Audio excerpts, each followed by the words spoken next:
Yo, what's up, everybody? This is Toby. Welcome to the podcast. If you're a new listener, welcome. I'm going to give a big shout out to my day ones for the past 6 years, my subscribers, my listeners. I appreciate people who talk about this podcast, who share this podcast, who support this podcast, who write reviews for this podcast. Really appreciate all your support. I've been doing this for 6 years. I've been giving it away for free. So many people ask me why I don't film it, why I don't monetize on YouTube, why don't I charge people for it on Patreon? And their answer is because I don't want to. I love these conversations in my kitchen. I love the honesty. I love that people want to come back for 2 or 3 episodes, the reoccurring guests that I have all the time. I love it. No lights, no cameras. I myself do not like going on podcasts that are being filmed and have lights. I've done it a couple times. I'll probably never do it again. I don't feel like myself in those situations. So I want all my guests to be as comfortable as possible. I do have sponsors. The sponsors keep my shit going. They keep it alive. But I will never interrupt a conversation with an ad in the middle of it. People do that all the time, and I will never interrupt the flow of a conversation. So don't worry about that. But I do have amazing sponsors who I align myself with, who the products that I use on a daily basis. I've turned down so much money for sponsors that want to be part of this podcast with companies I've never tried or didn't align with. I'm very picky about who I have on my sponsors and have on this podcast. That being said, check out the sponsors. Joe, cue up the music. Since 1987, Rockabilia has been around doing officially licensed merch. No bootlegs from all the artists that I freaking love, from pop to hip hop to rock to hardcore to punk. Over 500,000 items on this website, independently owned, operated in the USA. Custom limited collabs drop every month exclusively on this website from visual artists and tattoo artists. We have so many bands that I love and artists that I love, from Gaga to Blink, Katy Perry, Bad Brains, Beastie Boys, De La, Tribe Called Quest, 50 Cent, Billy, Deftones, Dead Kennedys, DMX, Dr. Dre, Eric B. and Rakim, Goo Goo Dolls, Hall & Oates, Wu-Tang, U2, Snoop, TSO, and Paramore. Those is to name a few of all my favorite bands that are on this website. I've owned t-shirts from all those artists throughout my life. Now I know to go here only. All officially licensed merchandise. Check out Rockabilia Instagram. Also go to rockabilia.com and use my code OLLC10 and get 10% off. That's rockabilia.com. Use my code OLLC10 and get 10% off your purchases. Thank you to Rockabilia for being our new sponsor. Welcome to OLLC fam. As we get older, we start paying attention to what we put in our bodies. I personally have been listening to my body since I was 18 when I went vegan. I've always been focused on my health. It's super important, mental and physical health. But it's really important for people who are just starting to get more healthy and trying to step up their life. Doing your homework, reading the labels, researching and verifying everything that's quality. It's part of the game these days. That's why I started drinking AG1s. I'm so proud to have them as a sponsor of my podcast. AG1 is a foundational nutrition supplement that delivers daily nutrients and gut support and is backed by multiple research studies so you can trust what you're putting into your body. We're all so busy these days, so just store a pack of AG1 in the morning into a cup of water and shake it up and drink it. I love the way it tastes. I do it every single morning. It's part of my routine. I bring the packets on tour. It's an incredible life changer for me. Many supplements only reference research from ingredients in their product, but I trust AG1 in my daily routine because it's constantly putting the formula to the test. It's backed by multiple research studies. And one of those research studies, AG1 was shown to have double the amount of healthy bacteria in the gut, which is super important because these help digestion in the immune system and the immune health. And these bacteria are known to help with digestion as well, gas and bloating, which I freaking need. And it also promotes regular bowel movements, what I can attest to.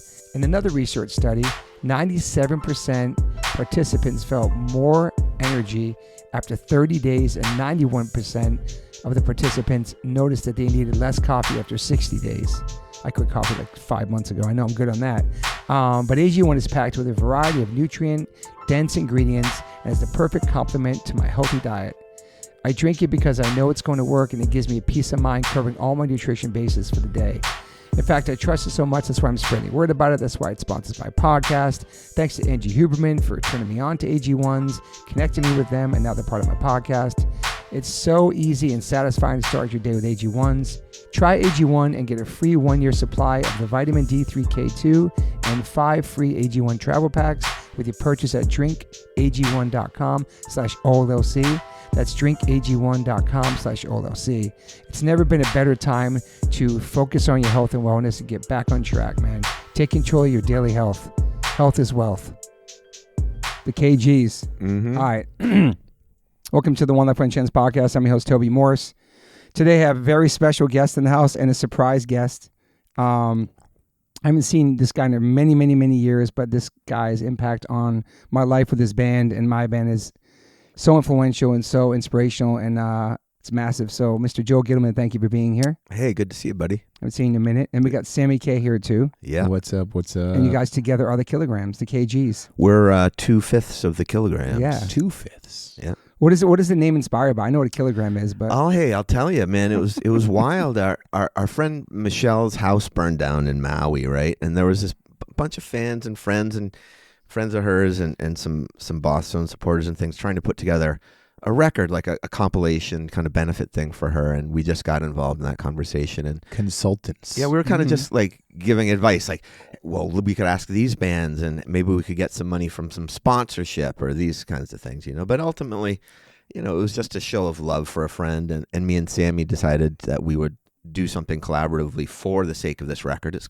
was called Black Sand Relief. It's a benefit compilation that some friends of Michelle's put together. And so I threw him, it was all remote stuff. I sent him some ideas, and Sammy wrote a bridge, and we got to recording it with Jay Duckworth, who's our guitar player. And that was the start of it. And one of the kids on that little Facebook chat suggested we call ourselves the Kilograms. Oh, wow. I wanted there to be a band name. I didn't want it to be Joe Gittleman and Sammy K or something like that. I wanted it to be a band thing. Yeah. Or not be a band thing. I wanted it to leave the door open for it to become a band thing. Yeah. Is all that it was really, And how do you and Sammy know each other?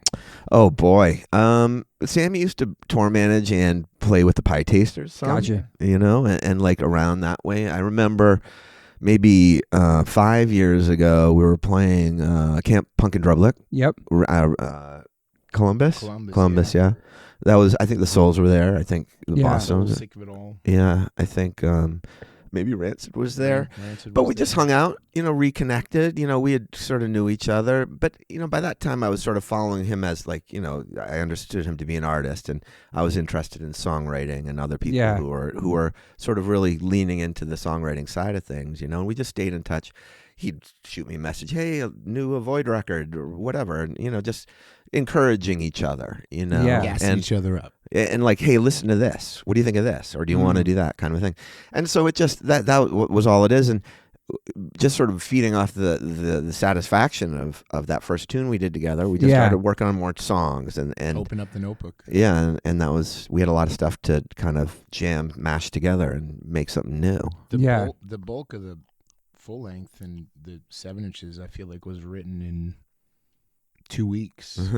It was really 2 like weeks, like something just like that. I got this, you got that. Oh, hey, let me listen to this. Probably the first half of that record was sort of pretty well together, the writing in the first couple of weeks. Yeah. And then we, some of the other tunes, we went down to New Jersey and recorded it, because we had been remote up until we worked on this new album, and that was a big thing, going down to Asbury Park and getting in the studio with Pete. Yeah, Pete from the Souls. Yeah. That's awesome, man. Yeah, so this new album is sort of another angle. Beliefs and Thieves. Yeah, I love the name. Thieves. Yeah, me too. Yeah, I was talking about something about life, and it was what would Joe Strummer say about today? Oh, totally, dude. Beliefs and Thieves, Yeah. And I was like, okay, like let's go. For sure. And then your voice reminds me of, well, the music reminds me, it's got a Bruce Springsteen vibe to it. New Jersey, it's in my blood. Operation Ivy, Clash, obviously some Rancid, obviously some MMB, obviously because of you, But your voice has got such a, it's a good mix between all that, you know what I mean? And now it makes sense because you're a folk singer. It makes sense to me. Yeah. So I was like, where's the guy from? And then I think you had some other thing called the Swamps in New Jersey. What is that? Yeah, it's a Springsteen reference. Where do you live? The swamps of New Jersey. Yeah, okay. Jungleland, he's like somewhere in the swamps of New Jersey. But was that a group that you had too, or no? No, that's just what we call the Meadowlands, like giant stadiums. Okay. It's built on a swamp. Yeah, and you born and raised in Jersey? Yeah, I grew up Shadows of the City, like 20 miles outside of the Lincoln Tunnel. Yeah. And there's a big age difference here too, you two, probably different Sammy's generations. much older. Okay. Sammy's about 25 years older. Yeah. That's what I thought. No, I'm 57. How old are you? It's crazy. 35. I know. 35. Yeah. Yeah. So you both came into like music at different times. Mm-hmm. Obviously, I'm sure you're inspired by the work of Joe. Absolutely. Do you know what I mean? One and of like my earliest childhood memories is like driving with my dad on the Jersey Shore listening to Let's Face It. Damn. Like the summer it came out. It's Like, amazing. and Out Come the Wolves came out that summer. Woo. Yeah, No, that's Or not true. The summer after. They were They within were a few years of They each were other. Yeah, I think close, Outcome the right? Wolves was 95, here's 94. 'cause I know, because I remember I was listening to Outcome the Wolves and we were shooting the video for Hell of a Hat. That album came out in 95 or 94. Damn. And Rancid came down to that, and they were playing us. So Outcome the Wolves came out probably 95, 96. 95, 96? yeah. 95, I 96. don't know. And I was like 6. then what year were you born? 89. Because you guys supposedly started like in 83. 89. 80, I thought, Well, Devil's Night According Out to- Devil's Night Out came out in 89. damn, but you started earlier than Yeah, that. 85, 84. It's crazy. And you Yeah. in Gangrene before that? No, I was in Bosstones first. Wow. I was in Bosstones in high school, and then I joined, or I went on tour with Gangrene as a roadie the day after I graduated high school. And is Bosstones your first band? Yes. Crazy, man. Mm-hmm. It's- Well, me and Nate had a little. I mean, people don't know about the Noise Boys. Okay.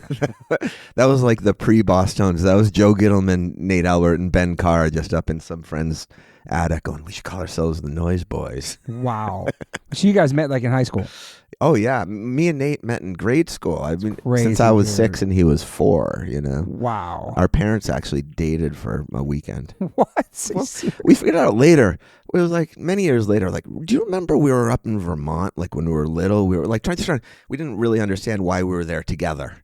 It took us dude. into our adult lives to realize that my single father and his single mother were like on a weekend thing, and the kids were just part of the package. You know. That is crazy, man. Yeah. There's a rumor that Rusty Pistachio took my mom on a date once. I'm not sure how true it is. I just heard about it later on in life. No. Because my mom was his boss at this apartment complex, and Rusty was the maintenance man. I remember he was a maintenance man. Yeah, dude. So there's some sort of, I don't want to know about it, but it's urban Well, legend. what does Rusty say about it? He said he asked her to get some coffee or something like that. So I don't know. That's about it. Nothing to have. I always call him like my father anyway, but Uh-huh. My kid calls him Grandpa Joe. oh, okay, there you go. Yeah. How old's your kid? 12. Oh, wow, awesome. Great age. Mm-hmm. So you probably were going to shows when you were 12. Of course. You I started went to going to see- shows early, huh? I saw Minor Threat when I was probably 13 or so. Jesus, bro. You know. Damn, was that one of the 14, maybe 14. one of the first shows? One of the early shows. My first big show I went to that was really impactful on my life was the English Beat in the 81, 82 in Boston at Walter Brown Arena. It was, Oh yeah, REM was the opener on that one. dude. And so, me and Nate's mom drove us down there, and just being in that room was a big part of what I think sort of formalized our love of ska music and our interest in going in that direction. It's a great one to see for your first one. Oh too, my God. especially for that inspiration. Yeah, it was amazing. It lasted. That memory lasts, Still today. Oh yeah. Still for inspiration. I've today. tried to talk to Wakeling about it.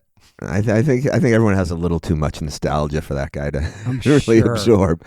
I'm sure people ask him to talk about so many things with him, man. Yeah. Do you have any siblings?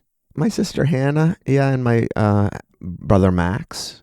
Were they into the same stuff as you? Oh, that's how I got into punk rock. Okay. It was through the older siblings. So Okay. Nate's brother Martin, my older sister Hannah, they were a couple years ahead of us in high school and stuff. And then there were friends there that started forming bands and started roadieing for bands in high school and that kind of thing. Some of the older kids would play shows and we'd sneak in, and if we realized if we carried in the amp we could get into the show. Totally. You know how it worked. Yeah. Dude, I don't have to tell you. That's I how know I. that shit. Look That's at how you. I started. You started as a roadie Yeah, too. Yeah, bro. All dude. three of us were roadies. That's crazy, dude. Yeah, We made it up somewhere. I know. How were you in school? High school? Were you a good kid? Terrible. Yeah. I barely graduated high school, just mostly because I was uninterested by that point, and the Bosstones were playing, and I was roadieing for bands and going on weekend tours and hanging out with cool older musicians that I respected.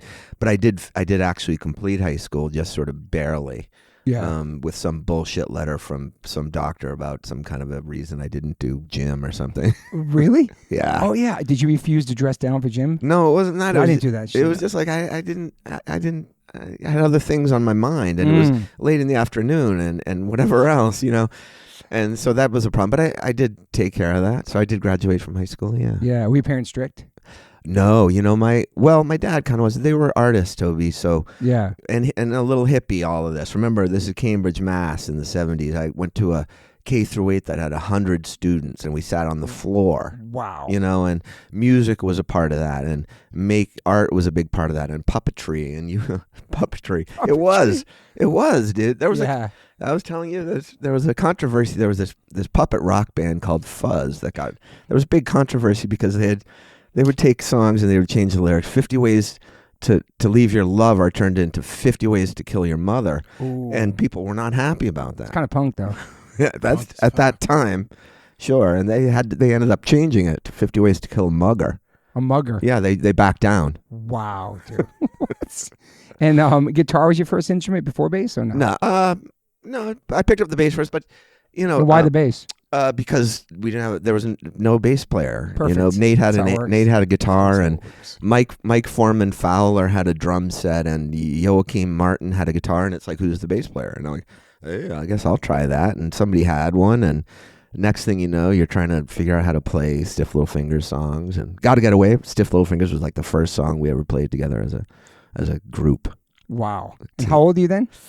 14, 15, something like that. Damn. And Nate's a couple years younger.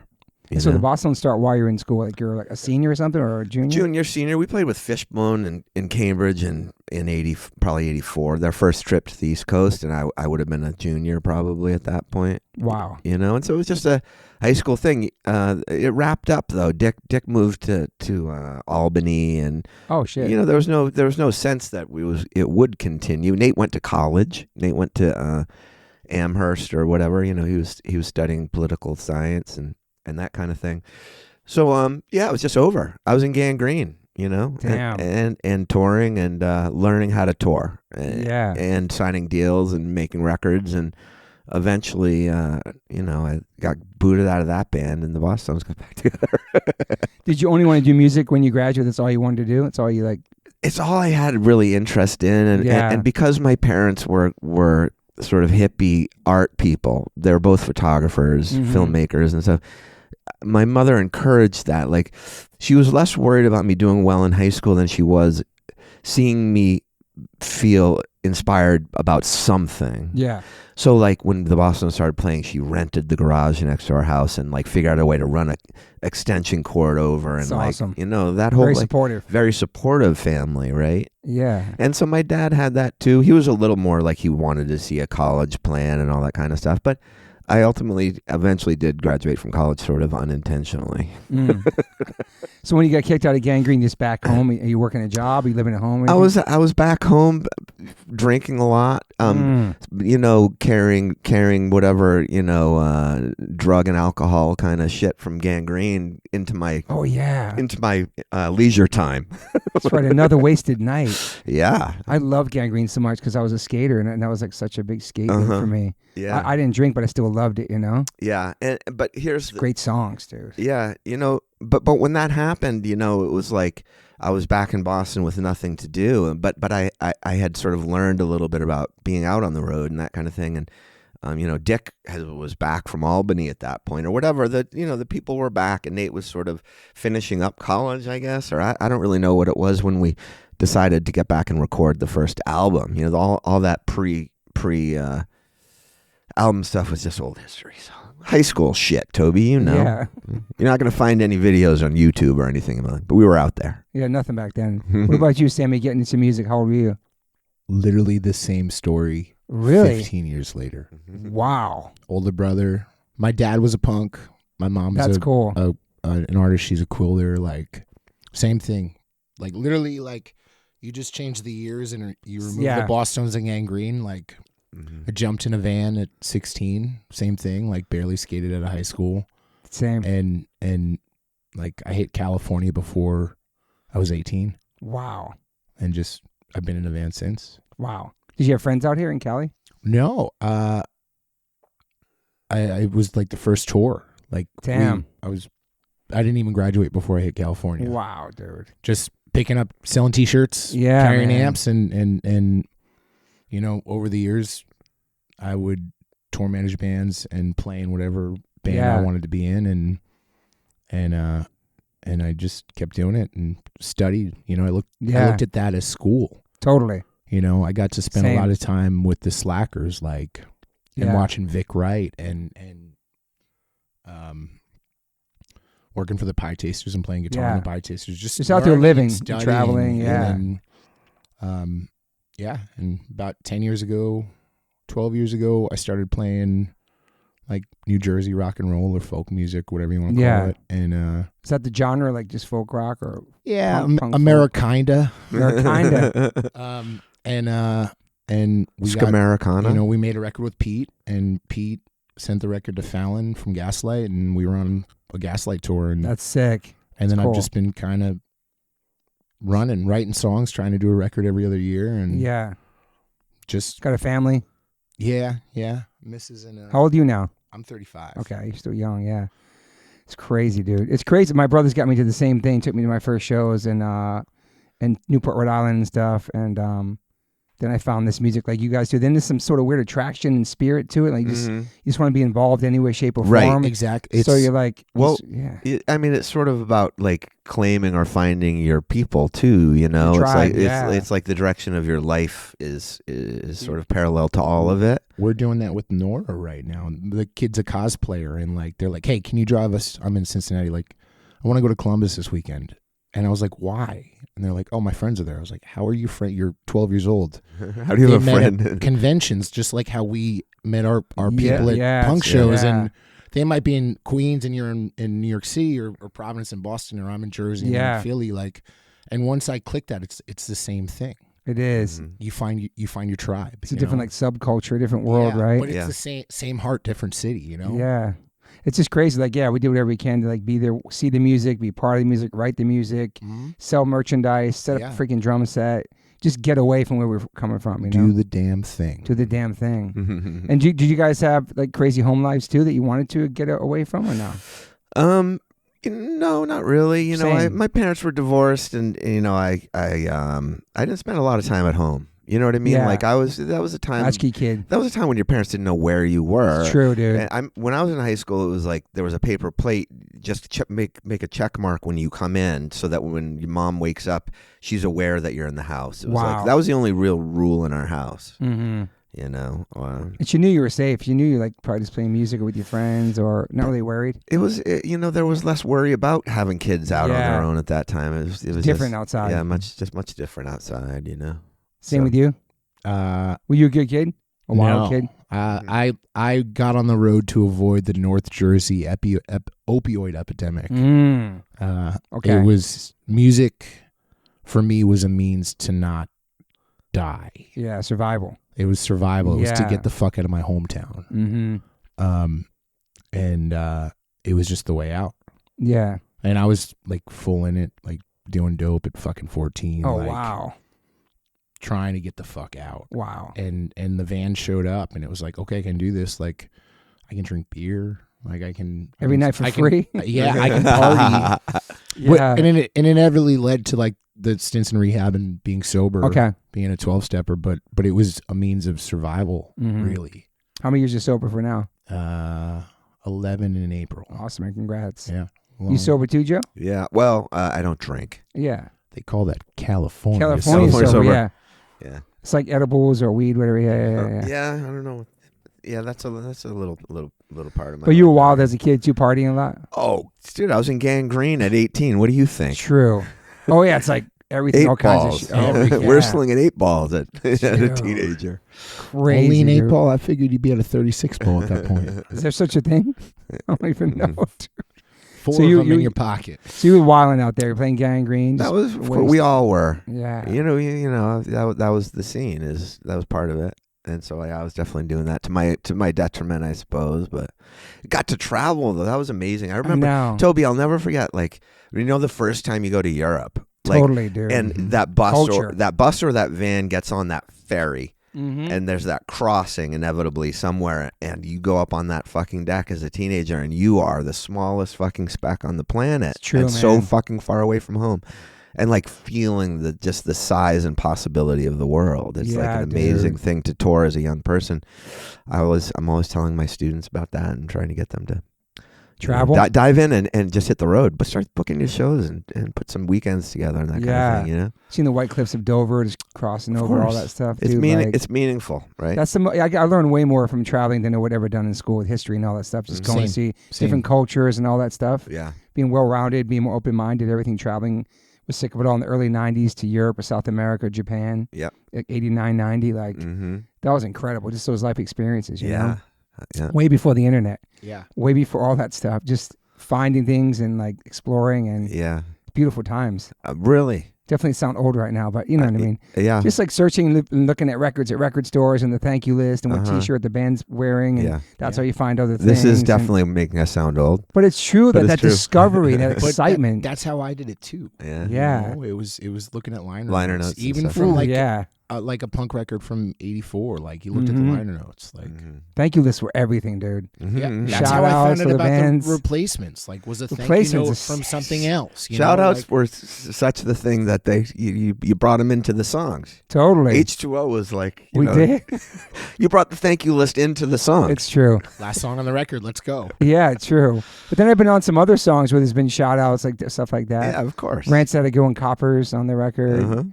I think Bosstones had one of the last record before that one. We were all on that record. Me and Tim and Rusty were on it. Oh, yeah. You know what I mean? Final Parade. Yeah. You always have to have the shout outs on there, man. Yeah. So how many years have you been doing music? Me? Yeah. 40? 40. Crazy. 40 man. years. More, probably a little more. And did you ever really stop writing and creating even after the Bosstones? No. I started doing it more after, much more after the Bosstones. Just writing. I kind of felt like there was nothing sort of stopping me once you're the joys of collaboration also come with some challenges in a sense that the progress can be dictated by other folks, and that comes with the territory. But I've released more songs probably and written more songs in the last 3 years than any other 3-year period of my life. I would say. But you're a big songwriter. I released a solo record a year ago. The Kilograms EP, the Avoid One Thing. There was an Avoid One Thing record a few years before that. Yeah. So I don't know. Are you a main songwriter in the Bosstones? Yeah. Me and Dick wrote a lot of that stuff. Nate certainly was a primary songwriter for a long stretch of that as well. Yeah. But yeah, I've always enjoyed writing songs. Yeah, it seems you always have something to talk about or sing about, especially with your teaching. You're in a whole different world too. Well, you like a civilian. Lyrics are hard. Yeah. I find lyrics to be like the hardest part, writing good lyrics.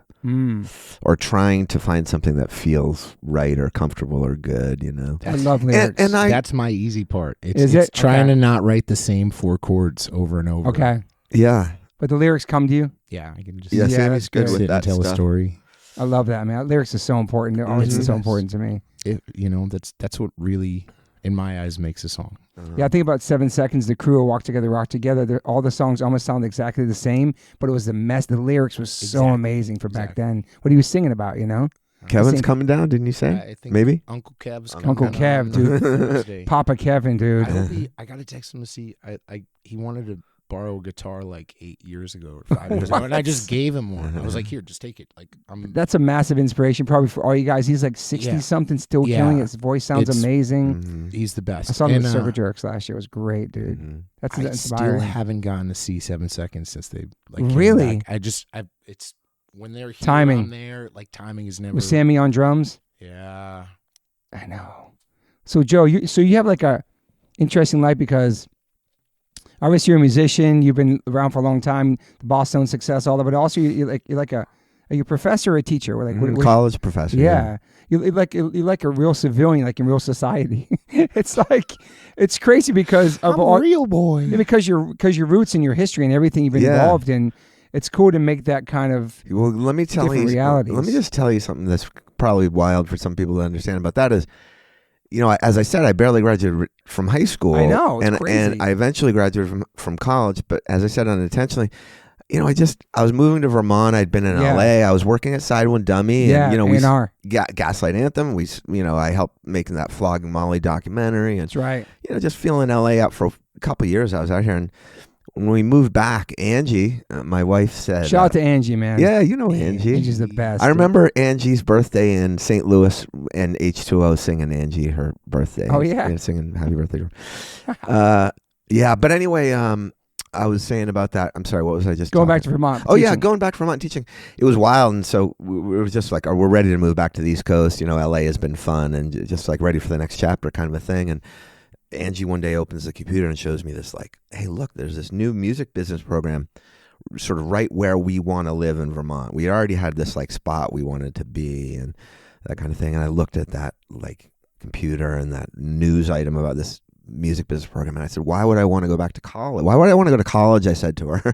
She's like, no, not go to college. You could teach in the program. And like my mind like couldn't make that connection at all, that to understand that my, at that point, 25 years or more of experience in the music business was worth something in a professional music business program at a college. And Totally. I just had to figure out how to talk about my experience. That's one thing, is people like us, Sammy and you and me, like maybe we've never had a resume or written a cover letter. So we don't know how to talk about our experience in a way that like an academic would understand the value of that experience. For sure. So that was a big thing, just trying to figure out how to talk about what I've done and make it seem academic. And also like pitch yourself, I guess, for the job and do the resume. And this is what all the things I've done. Probably when you start writing them down, thinking about like, wow, I actually done a lot. Yeah. Like, let me A&R and a major label, independent, everything you've been through. Yeah, and Success. so to get a college degree as an adult, and I was already teaching there, but they said for you to get tenure, like to be full-time solid in the program, they wanted me to get a bachelor's degree, and I was able to do that through this thing called assessment of prior learning. And you could do this, Toby, not that you didn't really have a reason to, or maybe you would someday, but essentially you can get college credits for the things you've done in your life professionally. From touring and stuff From touring like and that, stuff. So albums? I got 100 college credits for things like music composition or like, small business management or anything computer wise. Wow. If you can find a college class that sounds like the equivalent, then you just get people to write you letters. But anyway, I'm sure this is boring. That's interesting as fuck, dude. It's so cool. Yeah, I'm about to get a master's. So Yeah, I am. I did that, and so I got 100. I had to do 30 impressive. credits. So I had to do like freshman English and math and history and like the just basic stuff. Is that weird? Was it hard, or was it different to go back to school? Toby, I told you I was a terrible student. Like if I had barely got out of high school, when I started doing it in college, I was like inspired by I was taking this Vermont history class that I was like really doing research and trying to find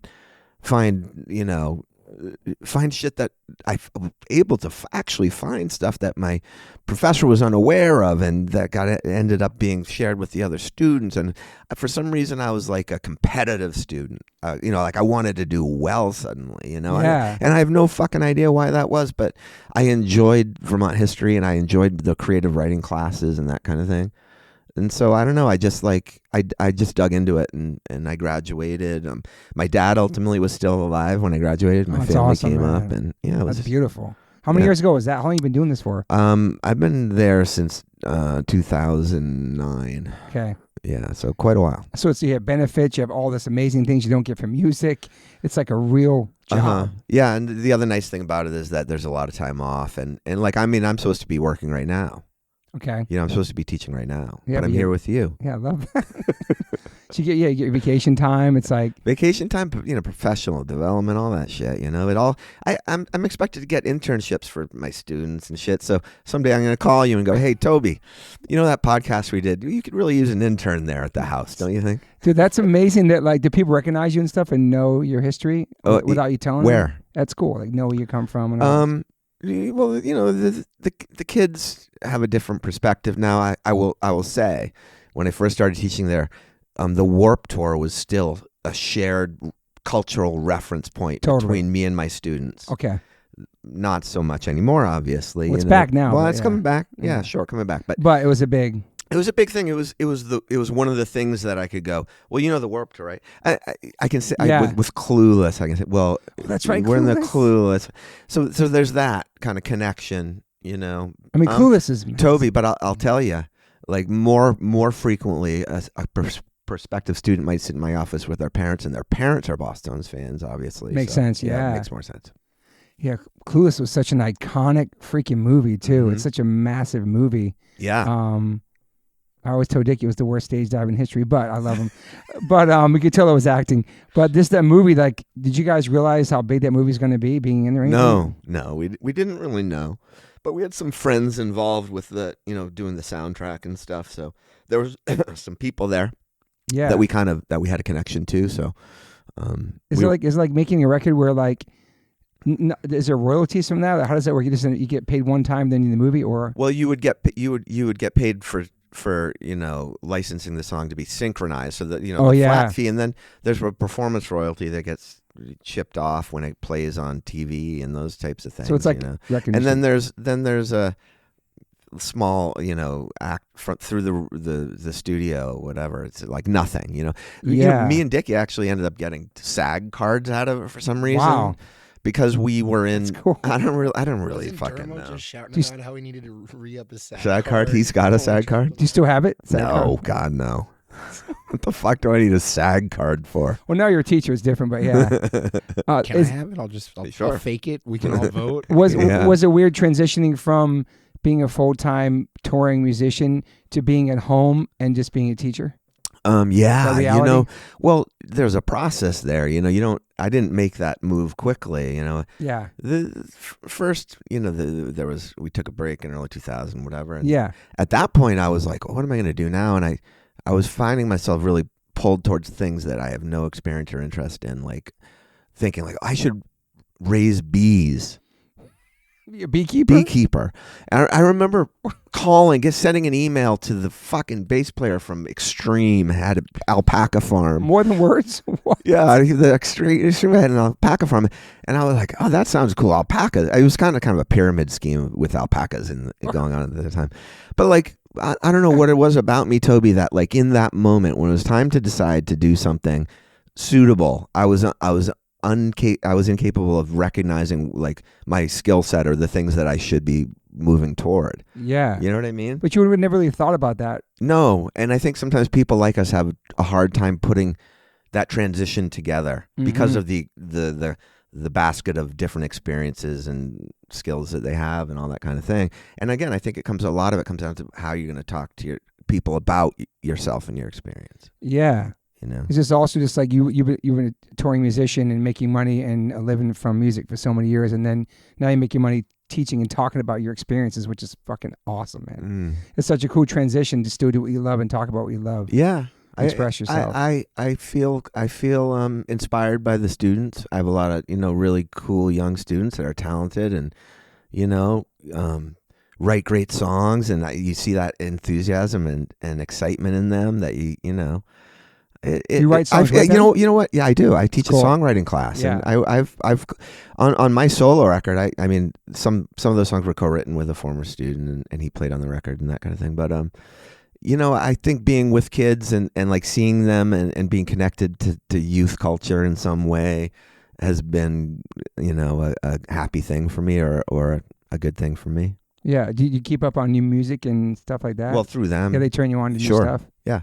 We'll talk about what they're listening to and figure out ways to do projects related to, artists they're interested in and all that kind of stuff. You think it's opened your mind more to different types of music or different artists? Sure. Well, no doubt I've heard a lot of music that I wouldn't have heard otherwise. Yeah. But I don't know. I just think that as fucked as things are, like that, their experience with music, like you said, is very much like ours, and I don't know. It's been a cool thing, man. It's been a real cool thing. Yeah, you do like music management, you do music publishing, copyright, artist management, development, performing arts internships, basic songwriting. Yep. How do you know this? It's a lot. It's a lot of stuff you do, the copywriting, all that stuff. I had music publishing class. Yeah. Did you know about that stuff from being in a band, or just had to learn later? When I got interested in music publishing is when there was Toby, you're in this. I fucking tell this story. You're in this fucking story every time I tell it. Let's go. So my dad, we were on tour with, around with H2O. No, this in '97 when Impression was big, and my dad, I call home pre-cell phone. Hey, Dad, what's going on? Tour's going good. Whatever. He's checking in. He goes, hey, congratulations on that Pizza Hut commercial. And I go, what Pizza Hut commercial? And he goes, I heard you guys on the Pizza Hut commercial. I'm like, what are you talking about? But it's my dad. He's an old man. I didn't take it, because I just figure any distorted guitar and horn he's going to think is the Bosstones. Yeah, for sure. And so we heard that. So I chalked it up to nothing. But you told me, Toby, you go, hey, what's the deal with that? I heard you on that Pizza Hut commercial. And I was like, what Pizza Hut? Now I'm like, well, this is a musician and a guy that I know that he knows who the Bosstones is and who Bosstones isn't. That's right, dude. And so I was like, what the fuck is this Pizza Hut commercial? We hadn't licensed a song for the Pizza Hut commercial. And so I ended up finding the tune. It was a knockoff. It was a knockoff called the music library was calling it skate tones, haha, wink nudge nudge. Wow. And it just sounded, it was exactly like the impression that I got without a vocal, kind of a thing. And so we weren't happy with that, you know. Yeah, and so that was when I sort of got interested in publishing and like copyright and those types of things and how licensing works and all that kind of stuff. Yeah. So what happened with that song? Did they still use it, or you contacted them obviously and dealt with it? They we squared that away. Let's just say. Okay. Yeah, because some things they can copy other songs with changing one little thing and it won't really get noticed. You know what I mean? Interpolation. What's it called? Interpolation. Yeah. So you really can't get in trouble for it. But well, yeah. This shit was a straight bite, though. It's weird. I'll tell you that it can be a pretty gray area, and you know the way that some of these infringement suits settle out can be surprising sometimes, and it could depend on what circuit the case is being heard in and all that kind of thing, you know. So, yeah. So you don't always know. It's a squishy kind of hard gray area to kind of understand and wrap your head around, you know. Yeah.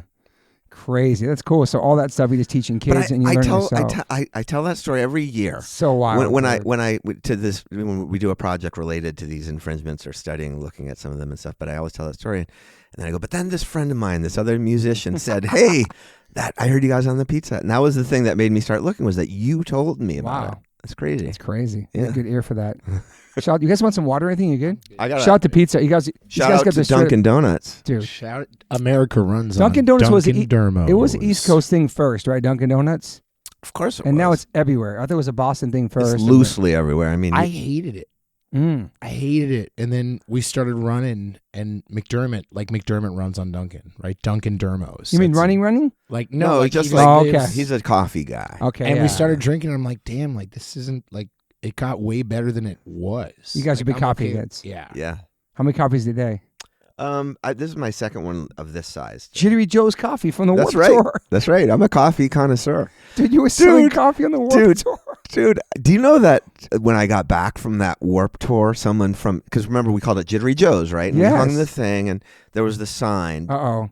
And I got home, and someone from a Jittery Joe's coffee company in Atlanta told me to stop using the name.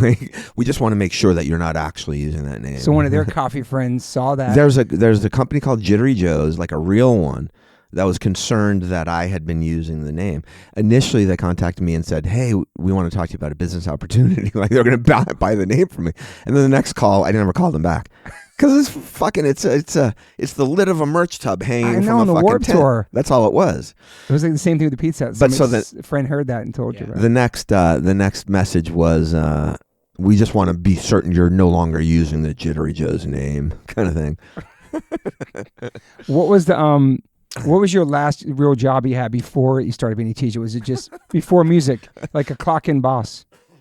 A clock-in boss? Like you clocked in, you had a boss, everything. Before. I drove a cab for about 3 days when I was maybe 20. That's it. And that was probably the last 3 days? 3 days, yeah. Yeah, 3 days. That's pretty sick until you became a teacher. Wow. Well, it was the all music. Bosstones, you know, that's what I'm saying. Oh, but you know, I did work at Side One, but you know that's not really a clock-in type of thing. You know, it was more like a project. Oh, yeah, that's right. Yeah. But so I did that. Still doing something you love in music. Yeah, you know, helping make the thing happen. I mean, that was what got me into it. You too, you know, playing some part in making that show happen and standing side stage and seeing those people you admire play that music that you love, like that was sort of like enough of a thing for me. Yeah. To be involved at that level in that way behind the scenes, I think. Some of my behind the scenes kind of things are things that I'm most proud of, to be honest. Yeah.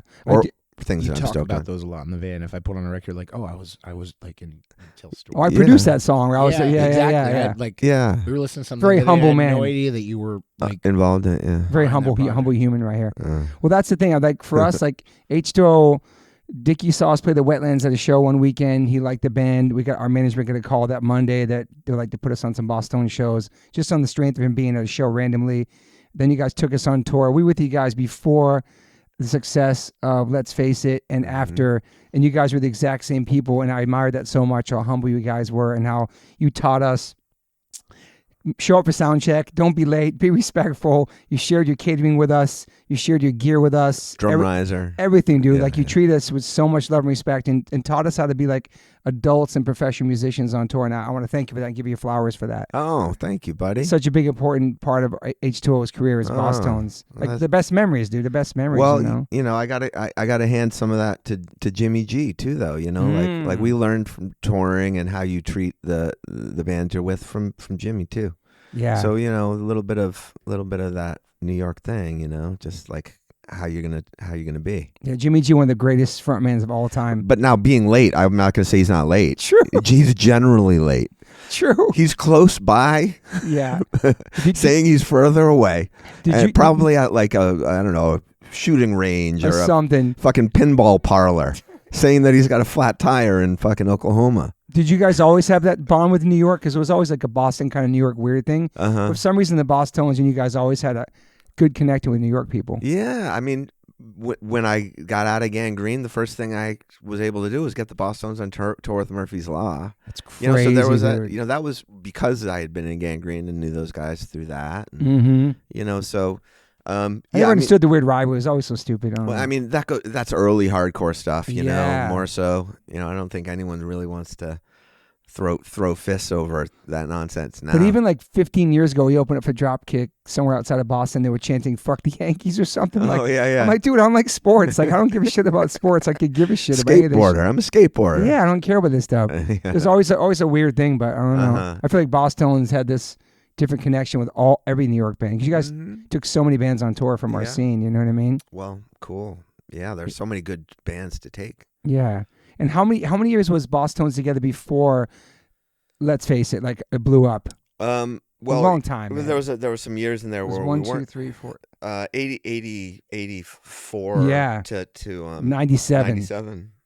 Was Yeah. before it really blew up. Yeah. That was another thing that was super inspiring me to see. Is like all the work you guys put in and just doing it for the love of the music and didn't care about the radio or any of that kind of shit. It just happened for you guys. You know what I mean? Yeah. It was a crazy moment and wave. And I was so happy and so stoked for you guys because obviously I love that album and all the love you guys were getting and the dues you guys paid. I think it was, I don't know, it was a wonderful thing to see. It was a good time to be a ska band. Yeah, dude. Oh, yeah, because they're real big. Oh, because there weren't it was always the wave of ska. and it wasn't always a good time to be one, but We're going surfing. we were one nonetheless. We're going surfing. Yeah. It was real big fish. There was a bunch of shit Of then, course, dude, yeah. right? Yeah. So that was a couple years after the year punk broke with Green Day and Offspring and all those other bands. Yep. It was ska's turn. But yeah, that was a crazy.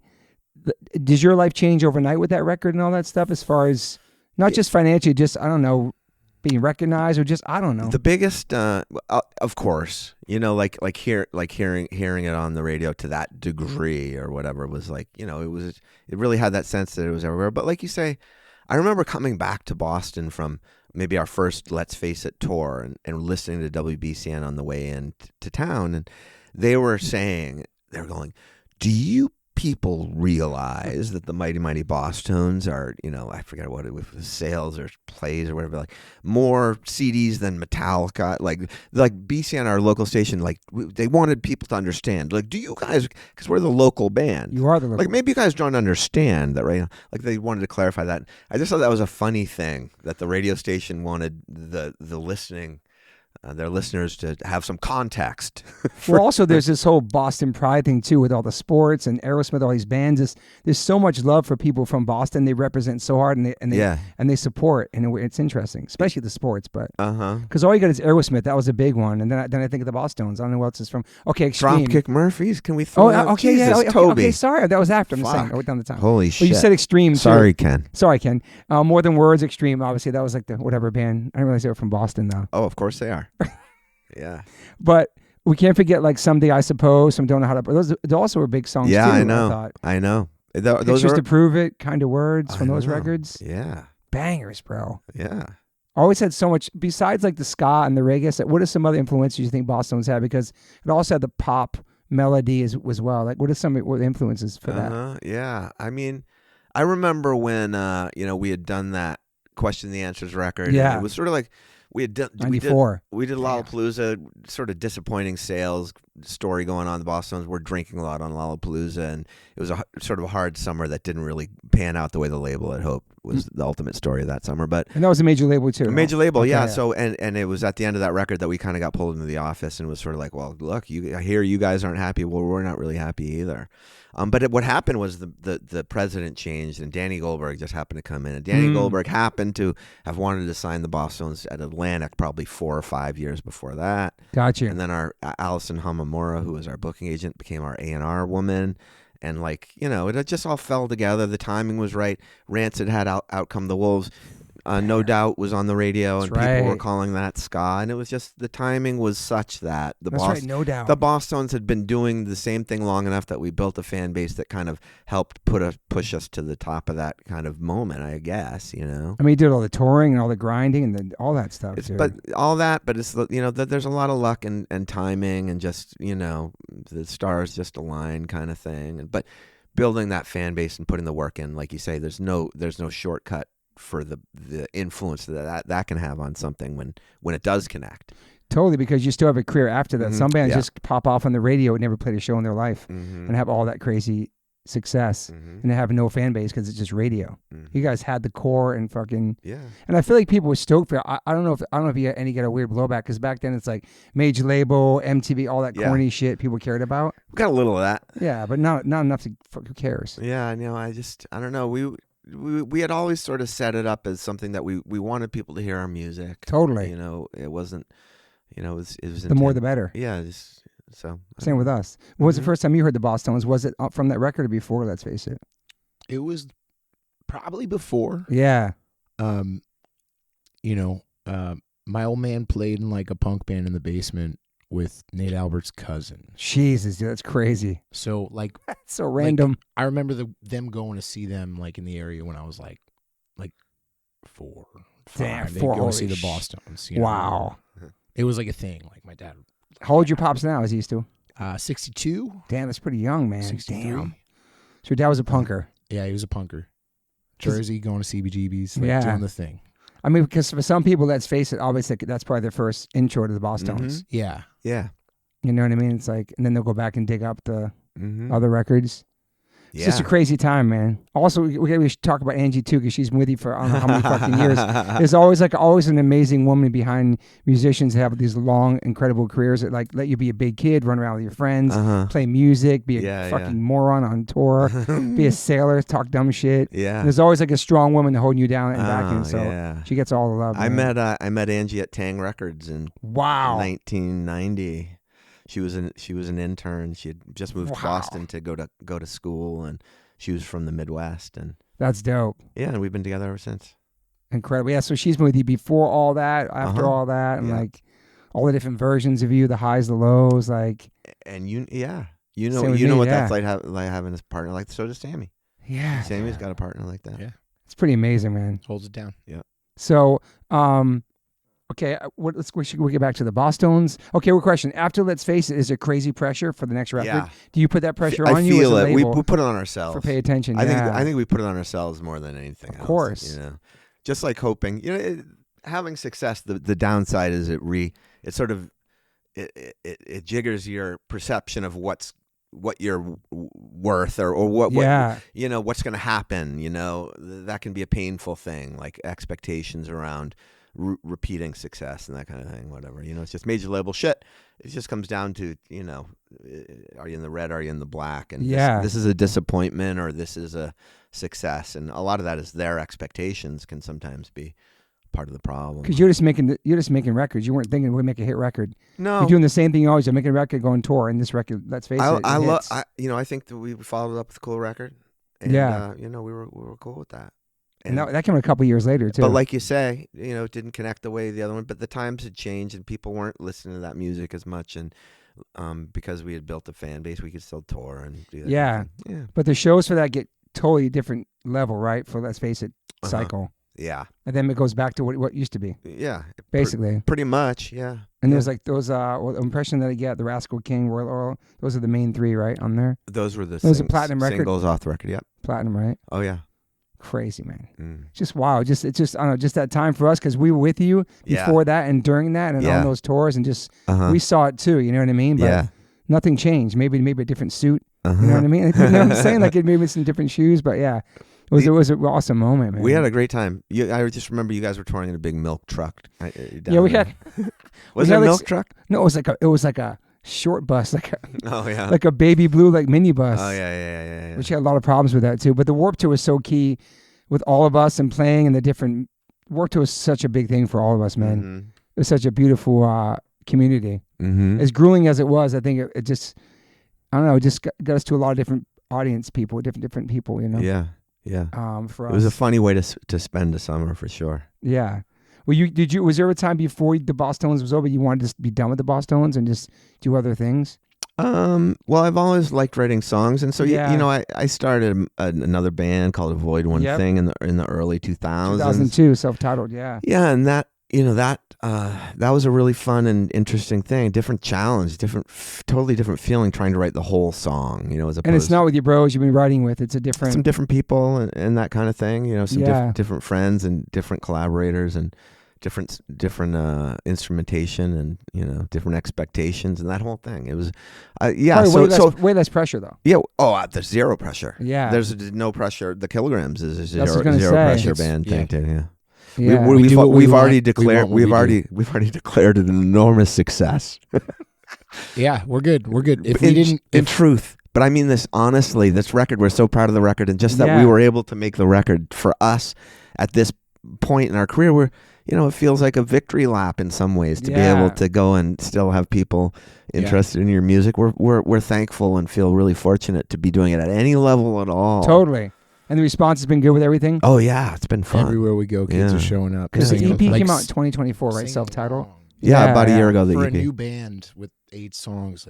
You're singing along to songs that aren't even out yet. Mm-hmm. I know. It's really cool. And you got fucking McDermott in there, too. Oh, yeah. He's just texted telling me to say hello. Okay, what's up, Mike? He's with Joan Jett, too, also. Joan Jett, yeah. He was in the Souls, obviously. His history. Yeah. Is he Jersey dude, too? Oh, Philly, yeah. So how did it come along with Mike? Was he just, because I know he's a busy guy as well. Instagram. Okay. You just DM'd him and said you want to. It was like the second day of us working on this, and we just traded a handful of songs, and he literally posted, home for a couple days, for a couple months. Anybody need any studio work? I'm free. No way, dude. And I just said, hey, I'm working on this thing. Enter. I text how I speak, right? It's 10 texts. It's a lot of bubbles. A lot of bubbles. Hey, I'm working on this thing. Send. It's me and Gittleman. Send. You in. You down. Dude. And he just said, like, it was like a say no more. Damn. And like, we sent him click track demos a couple days later and started working on tunes. Started building the songs. songs. So perfect, dude. Yeah. Wow, man. Yeah. Just the timing, too. Yeah. Dude, it was, the timing was right. It was perfect. Yeah. So you're in Jersey now, or I'm in Cincinnati, Ohio. Yeah, he's in Philly. You're in Vermont. He was living in Florida. Oh shit! Now he's in Austin. He's in Austin. I'm in New Hampshire. New Hampshire, yeah. And Jay, our studio, if we have a home studio, it's Jay's studio, which is in Newport, Kentucky. Is it Newport? Yeah, Holy just shit. Since it's on the other side of the river. Cincinnati. Wow. Okay. That's our guitar player, Jay. Yeah. And where's he from?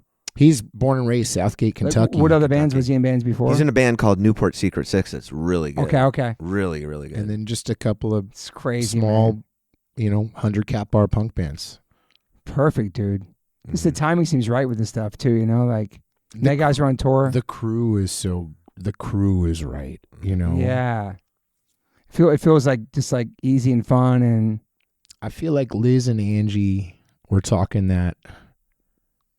What did they say? You should send him that picture that they took at There's a picture of me and Joe, like both in green Levi's with our legs crossed, wearing white shoes on opposite sides of the couch at the Stone Pony, and it's like But Angie said something like, "It looks like they've been friends for 30 years." Yeah, that's amazing, dude. But yeah. it was the end of our year. That was our last show of the year. We played the 50th anniversary of the Stone Pony with the Souls. This is how we closed up our first year as a band. We played in the 930 Club with the Pie Tasters. Oh, that's sick. The night before. And we played with Spring Hill Jack up at Connecticut. Just Spring Hill Jack, wow. Christmas shit, and it was like we're just sitting there kind of just soaking it in and just, like looking back on our year.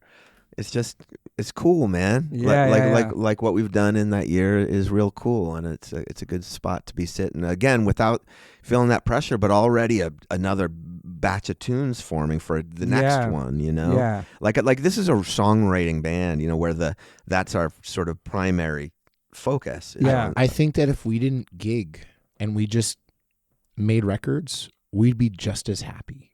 Yeah, like it's creating. There's no pressure to like.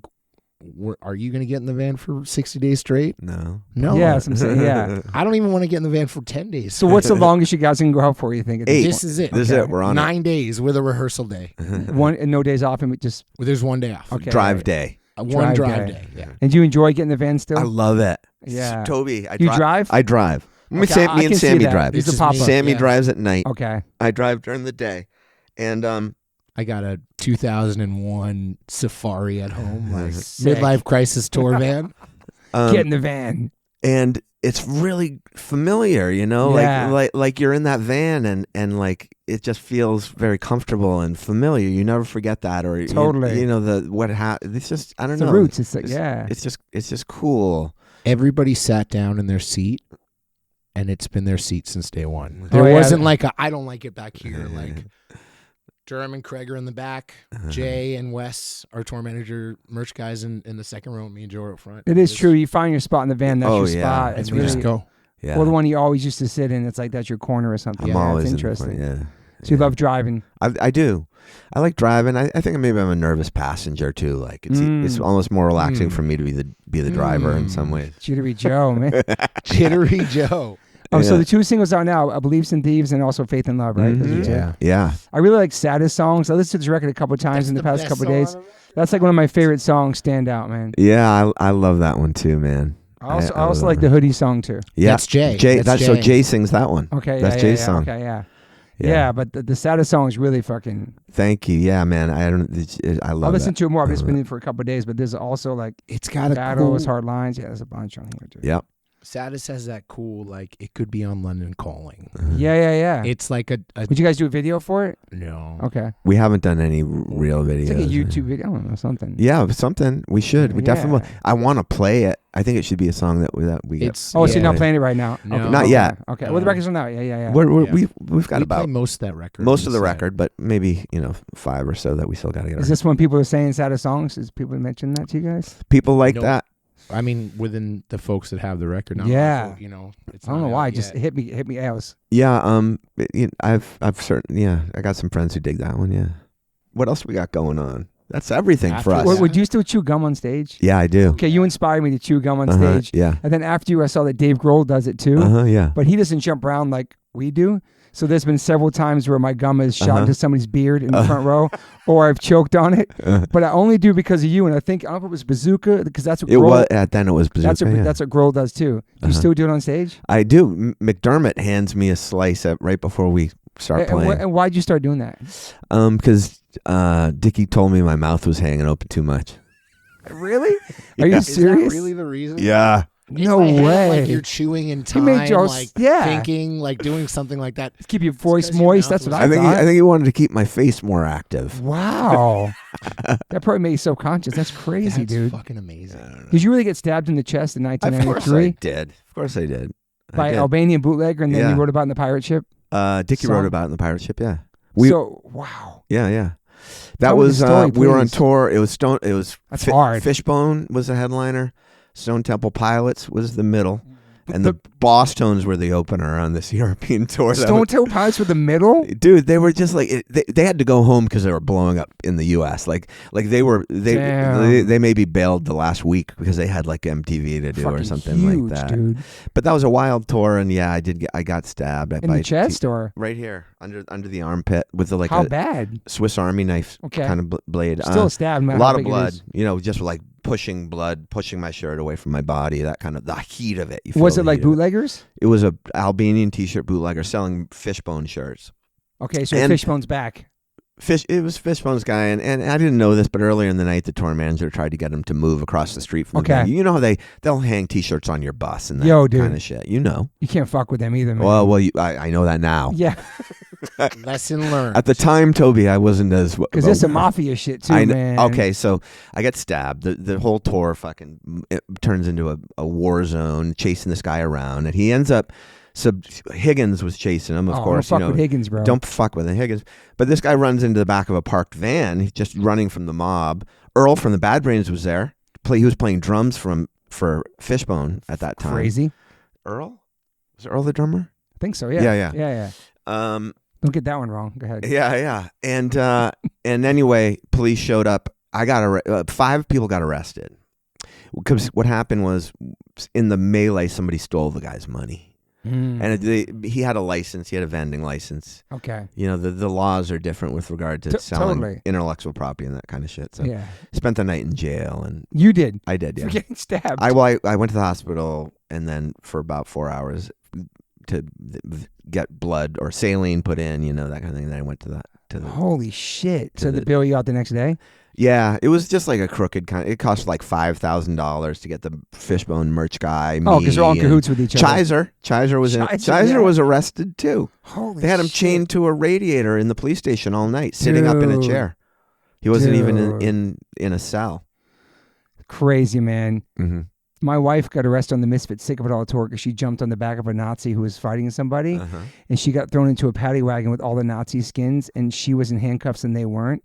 And they got to the police station. All the cops knew the skinheads by first name, and my wife was the only person in handcuffs for the whole night. We had to bail her out for $500. And thieves, my friend. Yeah, exactly. Yeah, that was a gnarly fucking night. Yeah. And then on the Sick of It All tour in '92, we got in a fight. Me, Craig, Sick of It All, and some people. We went out to stop the bootleggers from selling Scratch the Surface shirts, I think. And they came at us up the stairs, me, Rusty, and Craig. Craig hit Rusty in the leg with a pipe because he swung it, hit Rusty in the leg. They bum rushed the stairs. It's just all in the magazine too. And all I had in my hand, I had trying to grab a weapon. I had a whole thing of mayonnaise in a glass jar, and I threw it, and I hit the dude right in the face, and he fell down the stairs. I got one, but then they came, and we had to like shut the doors and lock the doors. They were coming at us, bro. It was fucking nuts. Now they just did that in Cincinnati last week. A bunch of like a white was this white in pride Europe? Thing. Europe, yeah. And was Maddie there? Or was this a different story? I don't know. I was hearing a similar Dirty story. Maddie? Yeah. On that tour? No, he wasn't on that tour. No. Is that what you guys call Matty O'Brien? Oh, yeah, that's OG name, yeah. I didn't know that. Something happened last weekend. Where? In Ohio? Talking about? Yeah, there was like a bunch of fucking Nazis. Dude, this world's crazy right now, and it was in man. like the community there threw canned vegetables at the Nazis to get them to leave. And then whatever it takes. The fucking cops ended up driving them to their cars after they got escorted out. This world's fucking. It's crazy all the things we've been singing about and fighting against and all this shit. Just like right in front my of you. 12-year-old, I like to write things on guitars. And like 2 days before we left, I bought the white stickers. My 12-year-old said, I was like, what should I put on it? And they were like, fuck Nazis. Sick, right? Fucking sick, dude. It's so crazy. It's crazy because we were fighting Nazis before the internet. Yeah. Fighting Nazis in Allentown, Pennsylvania. Oh my God, bro. Were you at that fucking Foreskin show when it just fucking what East year Coast was that? Oi Fest 06 maybe? It was like the first time the Foreskins played the States, I think, ever. I was there in like 89 with Sick of It All, Sepultura, Napalm Death, and Sacred Reich. And we had the craziest riot. And then we came back with Biohazard and Sheer Terror. And the craziest riot with the Nazis there. It was just the most. They're still there. Yeah, young kids wearing necklaces, like little kids with their parents.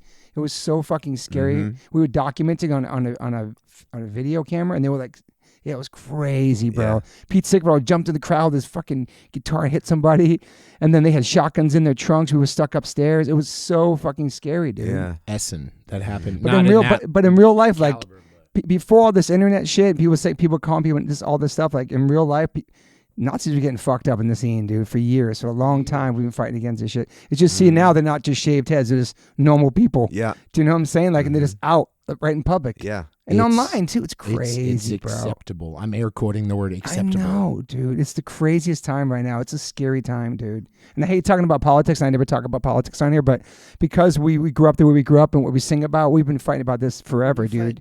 Always, dude. Since the dawn of punk. Yeah, that's why you never get. There's nothing you can't stop writing songs about. Like everything, like I think MDC or Dead Kennedys was talking about the '80s is still happening now.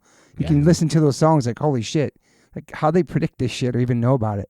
It was so educational as a kid, like learning my politics through Dead Kennedys and stuff. Those those bands. Even if you go further back, like Lola talks about Lola, Lola, right? The Kinks. Yeah. What? There's like a couple lines. I did fucking not know. I love the Kinks. The concept dude. of transgender. Like, Yeah. Damn. Lola, I just learned this the other day. I knew watching that. a reel. Like I knew that. I think when I was listening to it as a kid. Really? I almost think, yeah. And you never wanted kids, right? Never. Yeah, we just between the two of us, no one was going, "Hey, let's have kids." I respect that. It's kind of nice you just have each other. We're very close. You can do it. Yeah, you can do whatever you want. No fucking. It's kind of sick. How many? You have one kid? One, yeah. That's all you want? One? Yeah. Yeah, one and done's good for me. I got my shit snipped. I'm like, but it's good you can have that. That's like, I don't know, that's a beautiful thing. Yeah. Kids aren't for everybody, but No, scary world to have a kid, man. Oh yeah. We got a little queerdo at home, and it's real fucking scary. Like trying to figure out, navigate. Yeah. A preteen, a teenager, like figuring out who they are, who Yeah. they want to be. Totally. Like, but it's the coolest fucking thing. But you're in the also world. a cool punk rock, open-minded father. Yeah. So it's like our generation's different. Yeah. Our parents. Yeah. It's the coolest. It's I the best. love that therapy is cool to talk about and cool to do an Dude, experience. To be honest with you, the thing that I'm bummed about being on tour right now is that like I don't get to go to therapy with the kid and the missus. Yeah. Oh, you do a family one. That's cool, man. Yeah, they go, and then we both pop in for like last 20 minutes. That's cool, man. And just like, this is what's going on. This is how we're feeling. How can we fix it? Like, damn. You been in therapy before, Joe? When I was real little. Really? Some family shit, yeah. It didn't really go that good. But leave it at that. But I love that it exists and like we talk about it. And it's okay because growing up, like our parents was like, depends. Your parents were too tough. Didn't tell you they loved you. Yeah. That fucking, you know what I'm saying? Like, I feel like that's the stuff we wanted to get from going to punk rock shows and meeting this new family and this community that we didn't really have at home. And you know what I'm saying? Like the we could be our blood, right? Yeah, we can be ourselves and express ourselves and not feel judged or feel like weirdos. You know? feel the closeness there. But it's a beautiful thing. Absolutely. And I feel like it keeps us young, even though we're in our 50s and we get to still do music. Speak for yourself. Well, you know, it's a spirit I think we have. Like we're always going to be hardcore punk rock kids. Yeah. And we learn so much from that. And you use that probably in your everyday life and actually teaching the kids your experiences. 100%. It comes up a lot, yeah. You know what I mean? For sure. I think so. I think we made right choices as kids, Toby. Do you feel like you've grown like a grown up? You feel like an adult? Well, I'm definitely an adult. Yeah. But do you feel like No, I feel like a big kid still? I still feel I still believe that like I can write a song on a Friday that's so good I don't have to go back out to work on Monday. You know, like I still believe in like the magic of that. You know what I mean? Like like and feel the inspiration of stumbling on a really cool idea. I don't know. I just be creative and stuff. I like just doing song stuff a lot. You know? I'm not. You are an adult though. You have like the most real job person I ever met. Yeah, on the podcast. maybe. No, but I think it's cool. I love it because you're still playing music and touring and getting in a van. Me and Angie talk about the kilograms like it's a true triumph, Toby. I could not be any happier with just that we're out here doing it with the record we made, and again, for what we set out to do, it's like we've done it. You know? Yeah. Do you guys feel?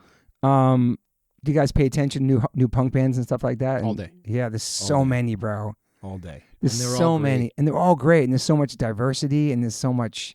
It's crazy now, dude. Yeah. So many female-fronted bands. It's the fucking... kid. I took the kid to see War on Women, and they're like, oh yeah, they're dope too. Yeah, femme-fronted hardcore, like all day. There's this band called Slut Bomb from Cincinnati that like is the fucking best. Slut Bomb, sick name. Slut Bomb, yeah. Bandages too. Bandages. I did something. Yeah. Oh, you did.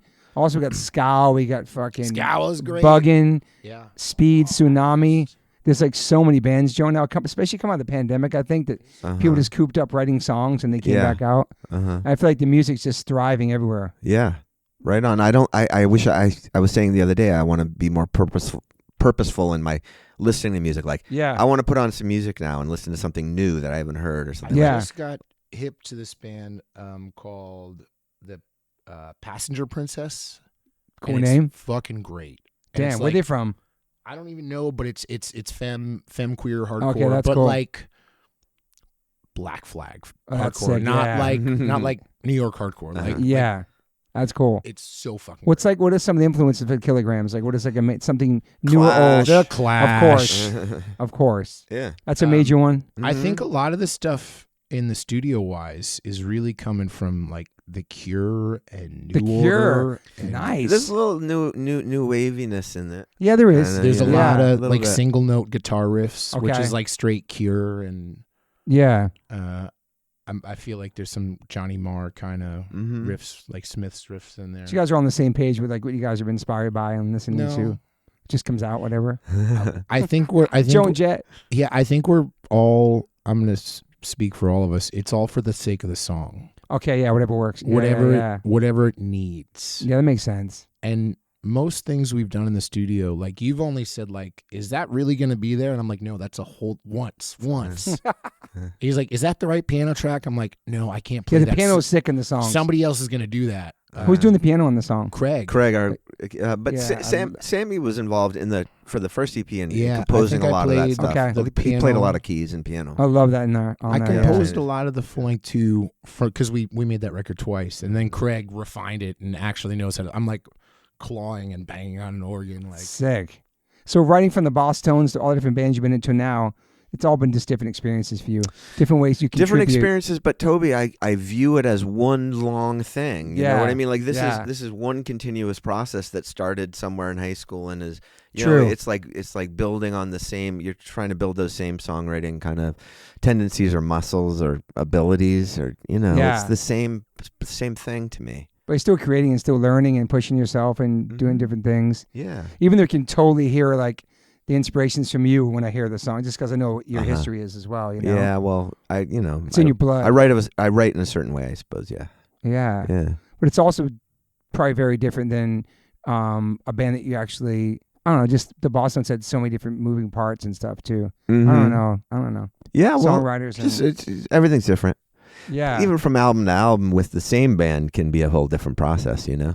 Yeah. You guys gonna be in the Warped Tour this year? I don't think so. I don't think so either.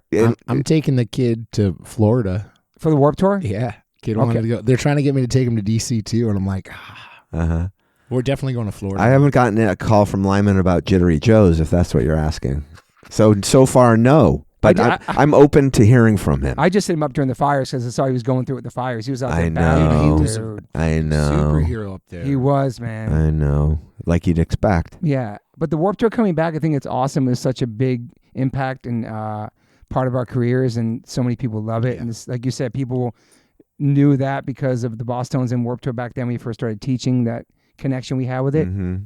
Even though it seemed stressful at times and those some long-ass hot days and just playing at 11 in the morning or playing at 9 at night, it was such a great experience, man. Mm-hmm. You know, I had made so many friendships from that Yeah. tour. Yeah. You know? It's like, it's funny. Your half hour on stage, it's like the rest of the day is so much more of your thing, It Like- is, dude. Like when we're getting up to those side hustles and stuff and like, Yeah, it was really fun. Yeah. Also going in a bus for the first time from going in the van. Uh-huh. Dude, that's such a fucking different reality, Never man. been on a bus. You remember your first? Oh, you haven't? Never been on a Oh, bus. you remember going your first bus? Yeah, in Europe.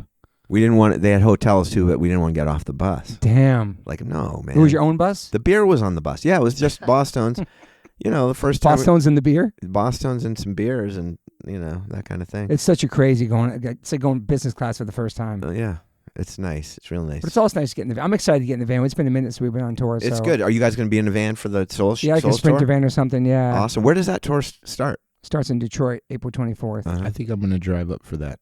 Really? Detroit. Yeah, it's like 3 hours. Okay, yeah. Come on out, man. Man, I don't know if we're doing Ohio or not. Oh, shit, yeah. Souls guy. Oh, That's my shit, you are. Yeah, I'm excited for this. So we played with them back in the day in the Punkorama. I It's know. been years, though, I dude. know. I know. I Such know. a cool combo, I think. I'm excited. I think people are going to be really stoked. I'm hoping you guys get in some You shows, guys are too. with School Drugs on that leg. Yeah, too. yeah. Yeah. I was just talking to Josh today. That band, talk about fucking Yeah, killer where hardcore. they from? Jersey. Okay, sick. Yeah. We get Adolescents on there, too. Nice. We're going to have you. We're going to have the Kilograms on there, hopefully. Oh, that'd be Maybe. nice. That makes so much I mean, sense, dude. I guess we'll see each other in Vegas for sure. At Punk Rock Bowling. Oh yeah. What time? I wonder if I can catch you guys. I mean, we play the late slot. They're playing the Hot Water Show.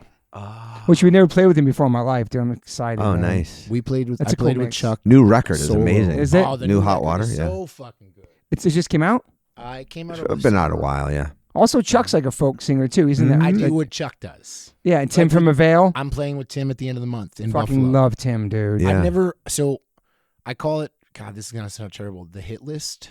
Okay. Like I saw the Revival tour, and that was like, oh, cool. Punks can play acoustic guitars, right? Yeah. And over the years, I'm like, I want to play with all of the guys I saw on those first 2 or 3 Revival tours. For sure. And like I got to do a bunch of shows with Chuck last year, and with Fallon and Gaslight, and I've never fucking met Tim Barry. It's going down. You guys are playing in where is it? Buffalo. Buffalo, yeah. So I'm stoked. That's like, cool. you know, And Kevin Seconds kind of set that off, didn't he? You Kevin think? was a part of that. What did he? It was like the Kevin, yeah, that tone Kevin, acoustic that kind of Kevin first. Skiba split. That was a Ooh. good split. That's where it's really at. good. The Skiba songs on That's there. right. A killer. But I feel like Kevin kind of set up with like a hardcore punk guy going kind of acoustic. Yeah. Uh-huh. Maybe I'm wrong, but like, no, I think he was one of the early guys to do it. Yeah. damn. so. What's like a daily ritual for you, Joe? A daily ritual for me? Certainly Besides playing coffee? guitar and writing songs. Yeah. Putting ideas to tape or paper, that kind of thing. Songwriting is probably my most consistent daily practice, I guess. What about meditation? You know what I or- do for fun? Yeah. Toby, What's fun? me and Angie are huge cycling fans now. Oh, sick. Not we don't ride them now. Oh. Toby, I don't want you to Well, you just watch it. I don't want you to think we're like exercising. No, God forbid. cycling, like the Tour de France, you know? Like Oh, that's sick. cycling. Okay. And we travel and we watch cycling. We love cycling. Wait. You travel and watch it live in real life? We go to cycling races, like in Montreal. We'll go up to races, and we're going to Belgium next year. We're going to go to one of the classics in Belgium. But That is so interesting. yeah, so me and Angie really are into cycling and watching cycling and traveling to Europe and see races. But don't ride that kind of bikes. thing. No, why would you do that when you can watch It started from watching on TV. Like, I'm gonna go TV? see- Yeah, probably 10 years we've been watching cycling. What? And yeah. then is it and yeah. is it exciting live? Oh yeah, so exciting. The tactics and all the backstory and that whole thing. So they have like benches to sit and watch on the sidelines, or like how's that even work? You're not standing on the side of the road. You're just fucking standing. It's like you're on a barricade at a show, Wow, dude. and you're waiting. And maybe maybe the Peloton will drive you by once, and then you go home. No. Best is to be in a city where there's a circuit. Sometimes they'll do a circuit. Holy But anyway, shit, that's so interesting. some of my ritual is like reading cycling media and like what's going on with You're so interesting. There's man. certain riders that we follow and that kind of thing.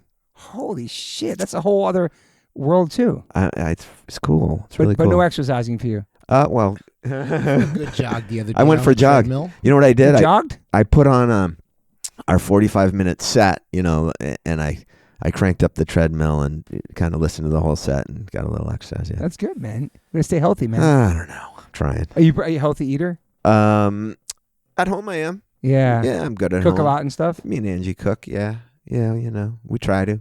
And how many coffees a day you having? I probably have two of these. Two of Two those. big ones. Two big ones. Like Is that just coffee and milk? Yeah, coffee. There's sugar in there. Okay. Yeah.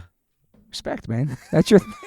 You can respect it even though it's not really your style. Yeah, but I do. I was on coffee too, and it makes me jittery. Whoa, you're on coffee? I wasn't. I thought you were a straight edge guy. Straight edge OG, dude. hold What on are you here. doing? Well, not What are Toby. you doing? I'm on natural caffeine. This is yerba mate. Oh, okay. There's Yeah. no sugar. It's super nice. It's All right. clean. Have you done ginger juice? Fuck yeah. Yeah, the missus, she can't have coffee right now. She's going through chemo, and Oh man, I'm sorry to hear it. it's all good. I appreciate it. Thank you. It's weird to respond to that. And we rip ginger shots now. And Fuck it's like yeah. this weird, like I don't know what the fuck is good in for you, but man. You're It's like, good for you. you, but you're like, oh shit, I'm fucking awake now. Oh yeah. It's Like, natural, like natural energy. Love it. I gotta love hate with coffee. Like I'll do it. I have to go to the bathroom. I'll get dehydrated. I'll fucking take a nap. I'll get cranky. Uh-huh. So I try to wean myself to coffee to this yerba mate right now. Uh-huh. And I don't have to have caffeine. I'm hyper anyway, but there's something about going on coffee missions with Rusty. Just so I know, is this a product we're pitching on this No. podcast, or this is an outside? No, this isn't my sponsor at all. I shouldn't be talking about this at all. Liquid Death is my sponsor. But yeah, coffee's a weird thing for me. I always talk Yeah. about on this podcast. It's like a love-hate thing for me. Yeah. Same.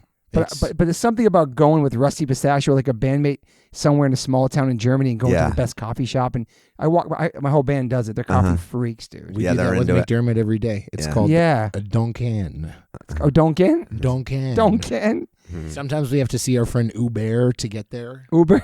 And then what about you? You know, when I wasn't drinking coffee when I was doing Jittery Joe's, I was just remembering. But the cool thing about Jittery Joe's high is in your supply. That's how. Yeah, exactly. I would have lost a lot of money, but but I met the coffee drinkers. So like Skiba was one of my big hardcore. There was nowhere to get a good cup of coffee on that tour, and it was just me. So like him, I remember Dave King and all these other people that would just sit around under the table. So I kind of like hung out with the coffee drinkers sort of before I really got into drinking coffee. But I love coffee now. It was so weird, like hearing Descendants sing about coffee in the '80s. I was like, dude, my mom drinks like Sanka. Like coffee was such an adult thing to me, and these guys were going crazy on these records about coffee mug and all that shit. I didn't get it till later on in life. It went over my head kind of, because coffee was such like your parents kind of thing. It's before it became like a fucking subculture. It's huge. Coffee's massive. Yeah, totally. I have an espresso machine in my you kitchen. do? Yeah, I'm saying like those guys were it's on bad that shit. It's bad. And Bill Stevenson, last time I saw him, he told me he drinks this huge thing of like 2 of these before he goes on stage still. It's fucking crazy, man. Crazy. It's definitely some sort of, I guess it's a drug. I don't fucking know. Straight edge people talk about it as a drug, and I don't fuck. It's a whole different conversation. But do you know what I mean? Yeah, sure. Semantics. It's but you have to do something in life. I don't do anything. What about? I talked about sobriety with you. Any regrets in your life, Mr. Joe Gittleman? I don't think so. I think I can be pretty happy for where I'm sitting. You seem like a chill human. Yeah. I try to be. Very chill, mellow guy. Even on coffee, you're chill. I hope to be. I try to be. Yeah. Are you in a good place in your life? You happy with your life right now? I feel real happy with my life right now. Real happy. Yeah. Yeah. Yeah. You've always been super low key and just like, I don't know. Very humble cat. You don't get. You don't seem to get stressed or angst or like.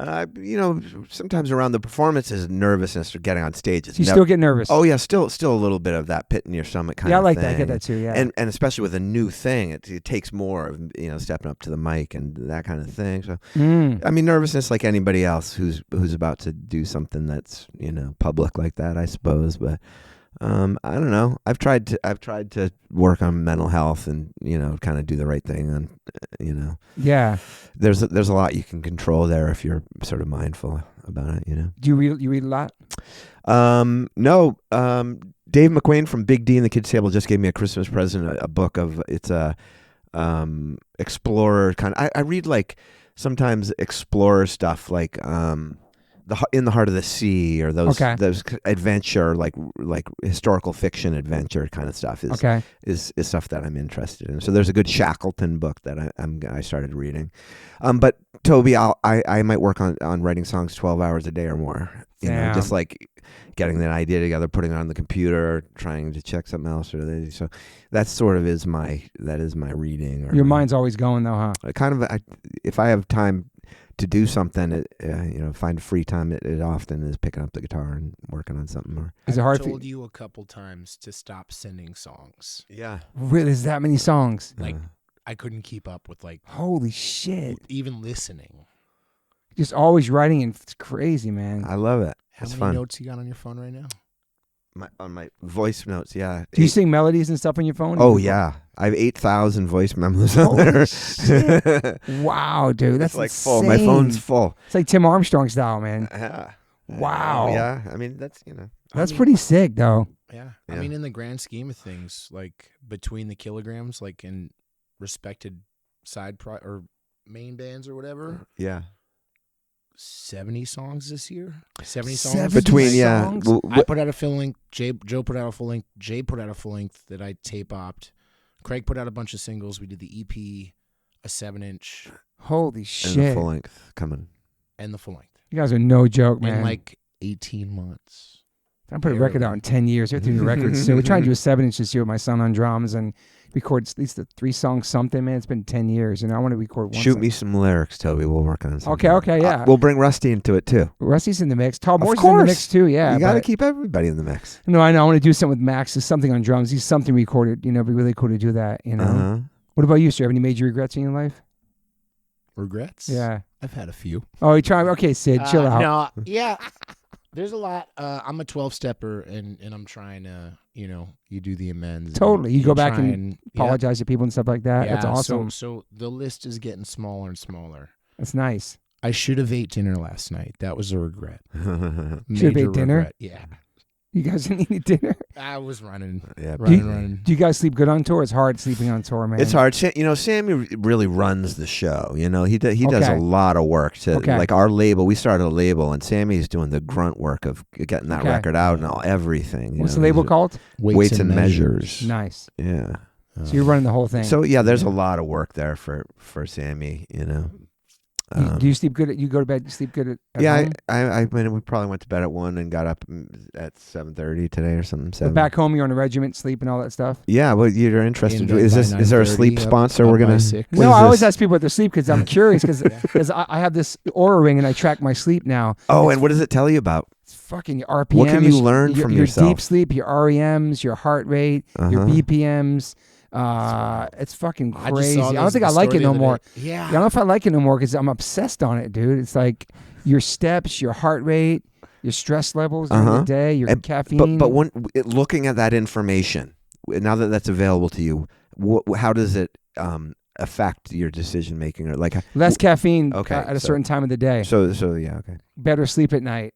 More exercise, different things, more cardio, my steps and shit. I'm obsessed on my steps. Like I have to get 20,000 a day. You know what I mean? It just makes me more of a fucking spaz than I am. So it's like it's something to fucking look at. I don't know if I like it no more. It's kind of because now I have to take it off at work. Yeah, you can take it off. But no, it was cool. I did over 2 miles on stage last week. You did a benefit show out here and at the Regent. You did 2 miles on stage? Yeah, I checked my steps before I went on stage. Oh my god! Was just running back and forth for 35 minutes? Oh my god! Yeah, just that's running hilarious. back. Yeah, so that I'm gonna do the whole Bouncing Souls tour. I'm gonna just see what I'm doing. It's interesting. I wonder if you could get across Rhode Island. Maybe. Delaware? Probably. Right? How many shows is it? 48 shows this year with them, yeah. So if you did 2 miles you could get across Delaware easy, east to west. It depends on the size of the stages. Like on a big festival stage, you could get in 2 miles. But what if you're playing at a smaller room? Are you going to be able to get 2 miles? Like Crossroads in Jersey. That's a small ass stage. You got 6 feet. I want to do a marathon this year when I turn 55. Oh, really? That's my goal. Do you run a lot? I try to run a lot, yeah. I'd like to do that. Put it on my bucket list. Do it. How's your brother? Toby Morse is great. He's in Vegas. I saw him last week. He's full-time Offspring bass player, which is crazy. I know. Because he's played guitar his whole entire life, and then he just flipped to bass. Yeah. So he's like a member. It's great to see him out there. Yeah, I'm super stoked for Todd. He's doing really well, and he enjoys it. But he played with us the other night, first time in a long time. He had a couple drinks and came up, played some songs. It was really nice. But it's still like, he's the original member, Of course he is. Are you an optimist or pessimist? Oh, optimist, definitely. All day. All day, right? Super positive. Hope for the best. Yeah. You've always been like that. Mm-hmm. I know. I say that feeling's hard. Yeah. You've always been a positive cat. I think that one of the only things we can control is how we're gonna be in this world. Totally, yeah. You know what I mean? Like how we respond to things and what we choose to put our energy toward, and recognizing the value in this and not the value in that, and all that kind of stuff. But I think positivity at some of it, optimism at the heart of that has driven my direction to some degree, I think, in this life. Yeah, I think maybe. What about you, sir? Obviously, you got the PMA. Yeah. I'm a brighter kind of guy. Yeah. Whatever you do, just make sure the room's just a little fucking brighter. I like than that. when you walked in. You've always been like that too? No. Always since you've been sober, kind of turned everything around? I was all positive, even in like the worst days, but like I was closeted. I was real negative Nancy. Closeted? Yeah, I was a closeted negative. Closeted mental attitude. Yeah. But now it's more better. Now you're better. Yeah, I'm the kind of guy that thanks the greeter at the grocery store just for being there. Same. Like, yeah, I like that. Everything sucks, like with lovingly, the world is on fire. Like, just saying thank you might change somebody's fucking day. Holding the door, like, just do it. Yeah. It's super important, man. What about social media? You guys on social media? I fucking hate it. Yeah. It's a necessary evil, man. Dude, I learned, my films, Joe calls them films. I call them TikToks. Show him the hot dog one. Is really good. The hot dog. Are you on TikTok too? No, me either. No, fuck that shit. I'm only Instagram. The 12-year-old calls everything TikToks. Okay. Very, very minimally. Yeah. Just if there's just to promote stuff and. I mean, I don't even like that. That's what has come to for me, honestly. But those are the things in my life that I'm sort of excited to share and all that totally, kind of stuff. I use it not that often, I guess, and I'm sure there would be better ways to do it. Maybe I should use it more and be less promoting things and more just like in the world or something, or I don't know, do something good. Yeah, I mean, try to. It's hard. Social media is not a lot good happens there. It's real negative space, bro. Just like post whatever your shows or the podcast, and that's it. Keep it moving. Necessary. I fear that people think that their engagement there is sort of moving the needle more than it actually is. I They're agree, about man. to start paying us for our films. I really agree with that, especially when you're out there playing shows and meeting people. You're not on your phone, just living your life, and that's such a different reality than on the internet. It just sucks because that's how we do promote tours and albums and all this shit. Yeah. In a personal life, though, like, it's what you see. People, you never, nobody knows what's really fucking going on because you really don't know. You post. It's true. Like, the lack of transparency with social media, like, it's fucking causing people to fucking die. It is. And nobody texts and say, hey, how you feeling? Because, he looks like he's doing fine. I saw a picture of him. He's with his wife. You see the picture. You know what the fuck he's going through. Divorced right now. So there's no real people checking in with each other. I have some friends who seem to be doing that, like going out of their way to, like, you get the sense they're checking in. You're not the only one they're checking in. I call Adam every. I'm a total friend. Every 10 days. Yeah. I'm a friend text punisher. I check my friends all the time. You know what? All day. I love it, man. Yeah, I don't do that enough, maybe, but. I really pride myself on that. And then because online, it's bullshit. You know how somebody, just because they look like they're on the beach, does that mean they're happy? You know what they're going through. So nobody really says, how are you? They like it and that's it, and they keep it moving. But then nobody they don't asks even read each the other. Comments. Yeah, they don't ask each other, like, what's going on with this person. That's what it's kind of scary and sucky. But I feel like during the pandemic, it was a positive thing because you united, everybody was all locked down together. Mm-hmm. And so people were sharing their experience, what they were going through. And I don't know, that was an interesting time. Other than that, it's just like, it's a crazy place, especially with the politics and just all that shit. Yeah. If I wasn't in a band, I would not be on social media. Yeah. You guys watch the news and pay attention to everything going on? I'm not watching the news so much as just reading, like, I'll read newspapers. I love that. Yeah. That's old school, bro. I watch Scooby-Doo. You watch Scooby-Doo? Yeah. So you don't really follow the shit going on. I do. I do, but they always win in Scooby-Doo. They always get the bad guy. They never lose. It's always a win. Damn. Scooby-Doo got a shout out on the podcast. Nobody mentioned Scooby-Doo no more, man. I think I'm wearing my Scooby-Doo shirt. Oh, you're a massive fan. Oh, yeah. Oh, shit. The Husker-Doo Scooby-Doo. Yeah. That's so fucking genius, man. Joe, would you have like a top 5 of artists or musicians or authors or anything inspirational to you in your life? Wow. Oh, this is the dog. Oh, she turned into a lion. Sorry. Yeah, my God. That noise came out of that little dog. I am happy that I met Joe Strummer. That's sick. I look up to Sammy too, though. Sammy's been a real positive influence. That's and incredible, good friend man. to me. It's awesome, man. And help help. That's really nice. Help to take me from one place feeling one way to another. At a time when it was cool to have somebody to work on music with. So that's nice, man. Yeah. So we got Joe Strummer and Sammy. That's pretty freaking sick. That's I'm not. That's good company. I got that man tattooed on the back of my head. Oh shit. What about you? What's your some big inspirations for you, like to this day? So Strummer for sure. I'm not a religious guy, but I really love the concept of the carpenter. Okay. Right. Interesting. And the lineage of it. And by no means do I go to church, but I look at guys that are like carpenters, guys like Strummer, Woody Guthrie. Like, I'll even give you Dylan. Hell yeah. Not a big Dylan guy, but like the way that he was able to take art.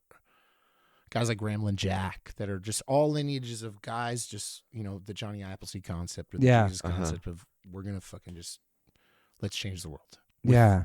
However we can. And a lot of them are with art, Mm-hmm. You see the Dylan movie? Not yet. I wanted to see it so bad. I went into I went into not being like a super fan of Dylan, but I came out and I already knew all the songs. Obviously, Yeah. I don't know any of his albums, but it made me love Dylan more from that movie Yeah. for sure. It definitely opened my mind. I was trying to get the kid to come with me, and then they're like, "No, I don't want to see that." And then like 2 days ago, they're like, "Yo, Timothy Chalamet is the coolest." So I'm like, I tried to get you to come see Dylan with me. Like, He did kill it, man. It was fucking really good. So you recommend? Yeah, it's really good. yeah, it's on the list. I think it hit the streaming, the rental. Nice. What about tattoos, Joe? You still getting tattoos anymore? Yeah. You got new ones? Angie. Oh, is that new? Yeah, that is newer. Well, Yeah. that's like 25 years old. Probably. Fuck, I don't know. I was living in LA when I got that. Red Sox tattoo. Actually, I saw Matt Hensley has a matching one of these. Oh, he tattoos. does. Shout out to Matt Hensley, dude. Yeah, Legend. We got when I was The tour hang managing is great. Flog and Molly. It was 2003, and it was the year the Red Sox didn't win, but almost won the World Series, and that was the year me and Matt went and got these Red Sox Hard. tattoos. And that Bosstones tattoo. No gangrene tats. No gangrene tats. I have a fishing thing. These are fishing poles and a jitterbug fishing lure. Are you a big fisher? I love fishing. I used awesome. to. I should do that more. I should get back into that. Yeah. That was a big thing. That for me seems for a long time. relaxing. Yeah. Oh yeah. Sitting in that boat. I love that. But no more tattoos for you as of lately. I'm not. It hurts when you get I'm older, not- man. I'm not planning on it. Yeah. You know. Why? What are you thinking? No, What are you but thinking for me? I like to know how a lot of tattoos. Can you just whip something up for me? I'll take it down. Just whip something up. Get a piece of paper. I'll take it down to the stop. What, are you still getting tatted too or no? When I can. Yeah, it just hurts when you get I'm older. like It's so getting weird. I'm at the point where it's time to clean start. Like I Mm. have tattoos on top of tattoos. Me too. and I've been getting shit lasered right now because I want to make more room. It's but, fucked like, up. I'm at the point where like I did my palms. Yeah, like, same. like- Palms are the worst, Toby, bro. if you get laser, does it change the way your skin takes the next tattoo or anything like It's a that? great question, Joe, and I don't think so. It depends on how long you wait. Uh-huh. A certain amount of time you have to wait for the pigments because what happens when you get lasered, it goes through your bloodstream and comes out of your body. Oh wow, crazy. So I've been getting shit lasered on my arm for a while. I've been waiting to do blackouts, Oh yeah, the blackouts is super popular but I'm like now. waiting for the white ink to be like. the white over black ink yeah, I'm waiting It's for pretty it to sick. be. better. Yeah, it seems like it's like new, and I just Yeah. don't want. You know, you It could remember look like really beautiful 10 years though. ago they were doing like the UV tattoos and everybody got fucking sick. Oh yeah. Like I'm waiting like for this science. By the way, this is the first Bosstones tattoo in the world Ever? Holy shit! You're the first one to get one. Mm-hmm. Damn, that's cool. I mean, it was before the record, so Wow. I got an M&B tattoo also. you do. Yeah, Dickie got it too. We got matching. He got H2O one. Yeah, Uh-huh. back then. Yeah. Damn. Well, shout out to you and the Bosstones too for everything you guys put out in the world Yeah. too, man. Major impact Yeah, thanks. on the guys. fucking planet.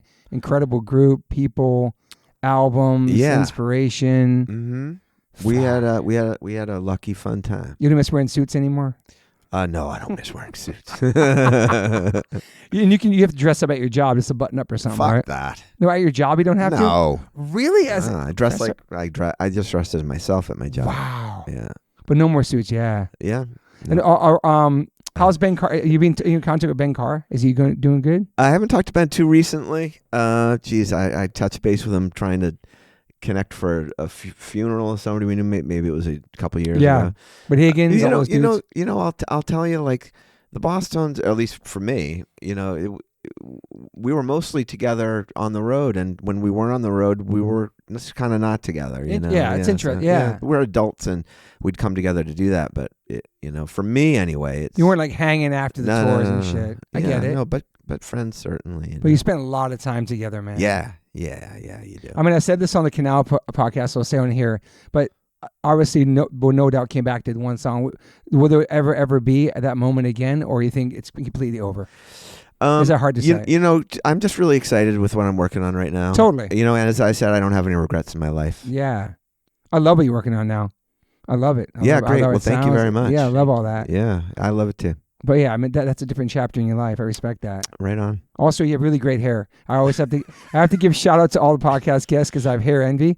You always had great hair, dude. Oh my God. No, I it's didn't even know that. No, it's a great hairline, dude. Right? Yeah, it's gray as fuck. Though. Yeah, but it's still good though. It's salt and pepper. Yeah, but you've always had like Yeah. Well, good, thank you. Good style, good bass player. Is salt and pepper a bad thing? Check. I'm glad Finega had both you guys. I was expecting you, and I got both you guys. I so know. I was thank glad you, Sammy. came Yeah. too. Yeah. Last minute, like. Yeah. No, I appreciate you guys being there. Let me check my notes real quick. Yeah. Shout out to Northern Vermont University, but you changed that to the State Vermont University. Vermont now? State University. Yeah, is changed called now, right? Yeah. Changed Talked that. about getting I changed stabbed. that. That was my idea, Toby. No, you didn't change. They changed it because of you, though. No. Hang on, I'll go to my shit. Influencer. You're a big influencer. But the Kilograms, the record's coming out soon. I think there's another song in like 2 weeks. Coming out. Yeah, we got another Produced one by Pete coming from the out. Bouncing Souls. Yeah, we're playing with the Dropkicks coming up. Oh, you Playing with are? the Few Drop weeks. Kicks on Friday. A week That's from Friday. legendary. Where at? In Boston? MGM in Boston. Oh, St. dude. Patrick's St. Day Patrick's weekend. Day. Oh, dude. Forget about Dude, it. it's the Fucking perfect. Guess what? What? I asked Ken Casey today. They have a shirt that is fighting Nazis since 1996 or whatever. It's a big shirt full that says back print. Dropkick Murphys fighting Nazis since 1996 is sort of like the big selling shirt on their tour. What? That's hard. I want one. That's Yeah. cool, man. Mm-hmm. Oh, the throwdowns. The throwdowns used to be great. Thanks for those too. Yeah, that's but- where we first met. But I think that people need to be purposeful about fighting Nazis. Yes, let's talk about it. You know, there was a time when that shit was not allowed. Facts. You know, facts. And that was just in the punk rock scene. Now it's in fucking everyday society. Yeah, I know. You know, but now it's just- for the punk rock scene, have we changed our fucking position on that? No, we have not. No, not at all, man. And people should not forget about that and all the work we put in to get rid of those people at the shows and the scene, make the scene safe for people back in the day. Yeah. And now it's just like, When I moved to now it's on TV, man. dude, It's when on I moved to national television. Kentucky from Oh, dude. Los Angeles, Culture right? shock, bro. Yeah, dude. I fought Nazis. I fought fucking bigots in bars for sport. Mm-hmm. Like at 4 years old, like actively going to a bar, and if I heard a fucking slur, I would beat the fucking shit out of that dude. Yeah. Like for sport. Yeah. Like it's fucked. It's fucked. And It's fucked. Like you hear it in the grocery store out there. It's fucked, man. It's crazy, It's man. fucked. I know. It's really scary and sad. And now we're in a place where people think it's okay. It's acceptable. And this guy's about that, so I'm about that. I can be myself. It's a scary time for that shit. Yeah. And so I feel like, I don't know, I feel like punk rockers and hardcore people and all of us have just been fighting it and singing about it, not allowing that at shows. But unfortunately now it's like probably in schools, it's everywhere, right? It's not just, it's because of online too. It's because of social media too. Again, Like people get away with doing shit I'm that's stoked, fucking crazy. Like the kid is reading Anne Frank right now. hard. It's great. Like, and they're like talking to me about it. yeah, And like, it's beautiful. That's a generation we want. yeah, Yeah. you know, just as long as that doesn't disappear, because that's the fear. Yeah. I feel like without social media, it wouldn't be as crazy, to be honest, with all this shit.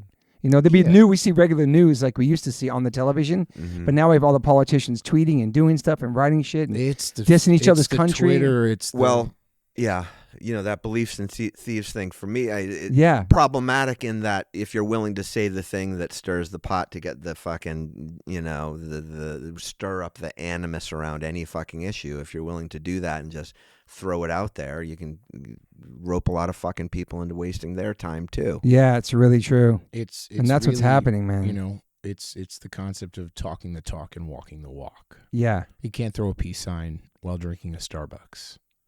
Yeah, it's true. You It's a can't. good point. It's a good point. And there's necessary It's a great evils. point. Like we were on tour the other day. I mean, the on phone's the evil. spend no money day. Like Yes. we had to spend $500 that day. It Yeah. fucking sucks. Yeah. We had to go to Target and Yeah. Chevron and fucking Shell and book hotels. Yeah.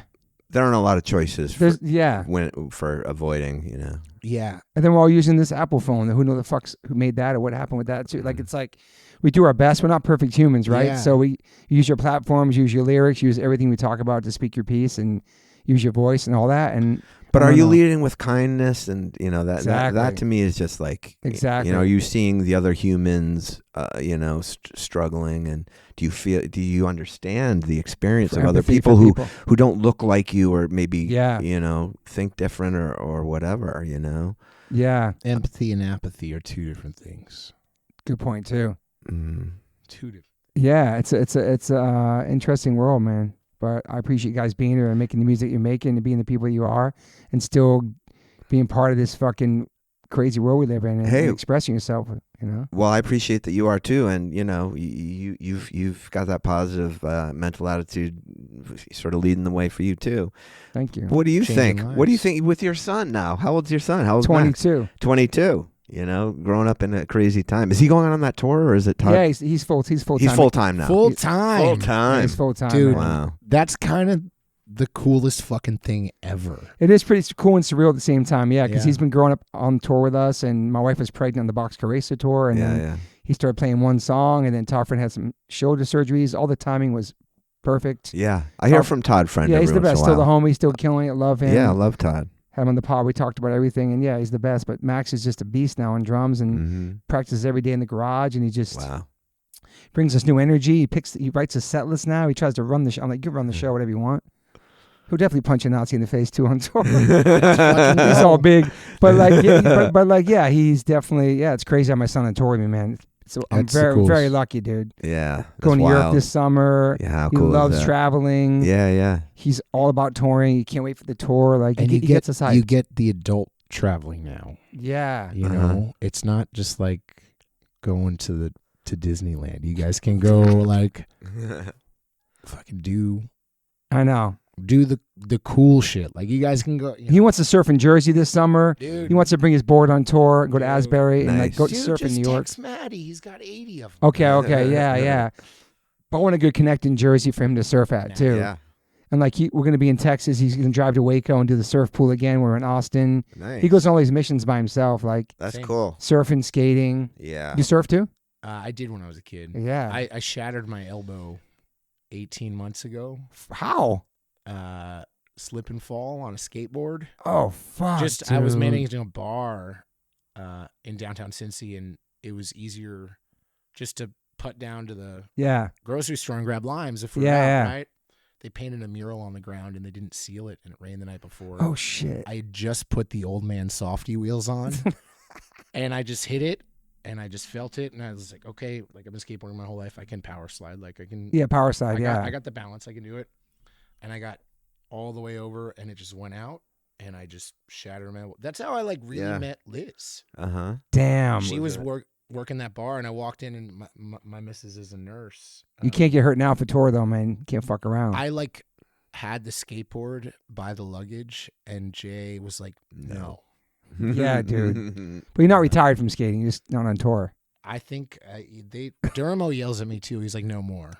Let me ask you: does Max like hang out with kids his age too? And what do those kids think of him doing what he does with the old guys and his dad? That's a great point. You know, well, they know Max has had an extraordinarily interesting life since they met him, and he went to had a music program at Hamilton High where the three brothers from Interrupters went to the same school, and Nipsey Hussle as well. Yeah. So he's part of a drum program. He's been with the musicians. His best friend's an incredible piano player.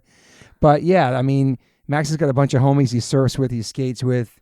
You know, he's out there dating on the dating apps. He's living his best life. Yeah. But yeah, he's grew up with all of us. Like Rusty is like his fucking great grandfather. Like he's been around all these older people his whole life and around it. And I think that's also why he's a very well-rounded individual and has traveled the world as a young kid and is very open-minded and cultural. But yeah, I mean, it is interesting. All his friends come to our shows. Yeah, you're playing on stage, you're the dad. It's kind of bugged out, right? It's like, right. But they know that Max has just been drumming since he was a kid. But he's in another band. He's in like a crazy death metal fit for an autopsy, hard band, music that I don't really listen to. He opened my mind to. So he's got a band he practices in the garage twice a week. It's super beat down and hard and kind of metal. Tough. Yeah, tough metal stuff. And then he plays with a girl, and it's like a Riot Girl band. Oh wow, cool. And then he just got asked to do something. I'll talk about the podcast. I want to say about it. So he's doing a bunch of. He's trying to do his own thing. But H2O, he comes in tours and with us and makes money. And cool. But he works a regular job at Pure Vita restaurant. He models. He's in acting and improv class once a week. So he's really trying to do acting. He's doing the auditions and stuff. Nice. He does it all. He's a Cali kid. That's great. I'm very lucky, man. Raising it. He's never tried nothing like his dad. He surprised me with a straight edge tattoo when he was 18. Never had meat his whole life. Wow. Super healthy.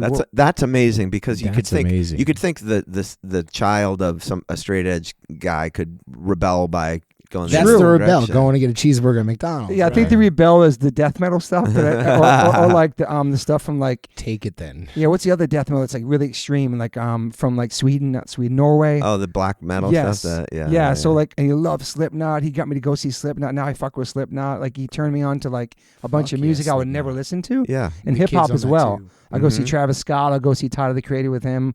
So he's opened my mind to like newer hip hop and also the harder stuff. Mm-hmm. He loves Pantera. He likes fucking all this other shit. That's Travis right. Scott's. I'm gonna ping you. I'll send you a box. Travis Scott? Yeah, I worked for him for a long time. You did? He owned a merch company. Yeah, the Cactus? No, a different one. Like that would in his contract. His merch company had to be the seller at the festivals. Oh wow! So I have like a grip of Astroworld crew shirts at home. Holy shit, that was a crazy one too. That's Yeah. yeah. So my son, definitely has a good balance of and plus me and Moon are very different in our own ways, but he still lives at home, which is crazy because kids can afford to live on their own in California right now. And most of his friends are in their 20s still living at home, and I love that. Yeah. Dude, that's why we're in Cincinnati. Yeah. Oh, it's cheap. Yeah, dude. Cost of living.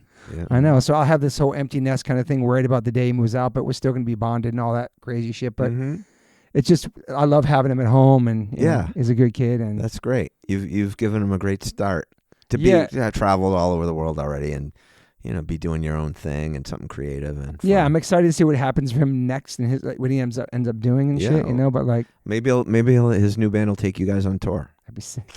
Sick. Maybe, yeah. Well, thank you guys for being here, man. Toby, thank you for having us. It is so good to see you after all this time. I know, man. But thank you for everything you put in the world, Gittleman. Let's stay in touch better. No, for sure. I think I have your old number too. I'll make sure. Yeah, and Sammy, we'll great make sure meeting today. you. Pleasure. And I'm psyched to have you here too today. I'm psyched to see what happens with your band. Maybe we'll play some shows this year. Yeah, buddy, that would be great. Is there Kilograms Instagram? Obviously, Sure. Kilograms. Everything's the Kilograms. Is there a website? No websites. People make websites anymore. Yeah, we got a website. Okay. TheKilograms.com. Sick. You can buy shit there. Go to Facebook. Kilograms. The Kilograms. But I'm stoked for you. I'm stoked to see you happy and playing with these youngsters and being inspired and fucking out here and still living the dream, man, and doing what you love, man. Yeah, feel good about it. Big up to Angie. She's fucking G. Big up to Angie. I'll give her a squeeze. No, I love her, man. She was excited to hear that we were popping in today. Yeah, me and Moon were talking about you guys last night, and but yeah, I'm excited. There's gonna be a vinyl obviously released too. Vinyl. Yeah, I'm gonna get some vinyl for the wire. We'll hook you up. Yeah. And the show tonight's at the Echo. Throw tonight's at the Echo, but I think people by the time they hear this podcast. No, I know. I'm gonna try to pull up though. Yeah. If you want to come. Should we put you on? Yeah, I can. Yes, please. Yep. Yes, please. We'll throw you on. You guys play early enough to get me a bed by 8:15. 10. Yeah, we're on every day. 8:15. Play at dad time. Dude, we're playing in Seattle. The show is over at 8:45 in our hotels in Portland. That we can be in bed in Portland before. Isn't that crazy? You're thinking about shit like that to be in bed at a certain time. Dude, I swing a hammer at home. Like, okay, I'm up at 6. Oh, so what's your job at home? I'm like a framer. Okay. Yeah. Okay, that's good to know. You can build. You're a handyman. A little bit. I'm a terrible. Are you a handyman, Joe? Yeah, I'm pretty handy. Really, can build shit? I'm not. I'm not. I can't build shit. I can chip away at little projects. Let's just put it that way. Okay. I don't know that I can be relied upon to use a level and do it properly, but I can.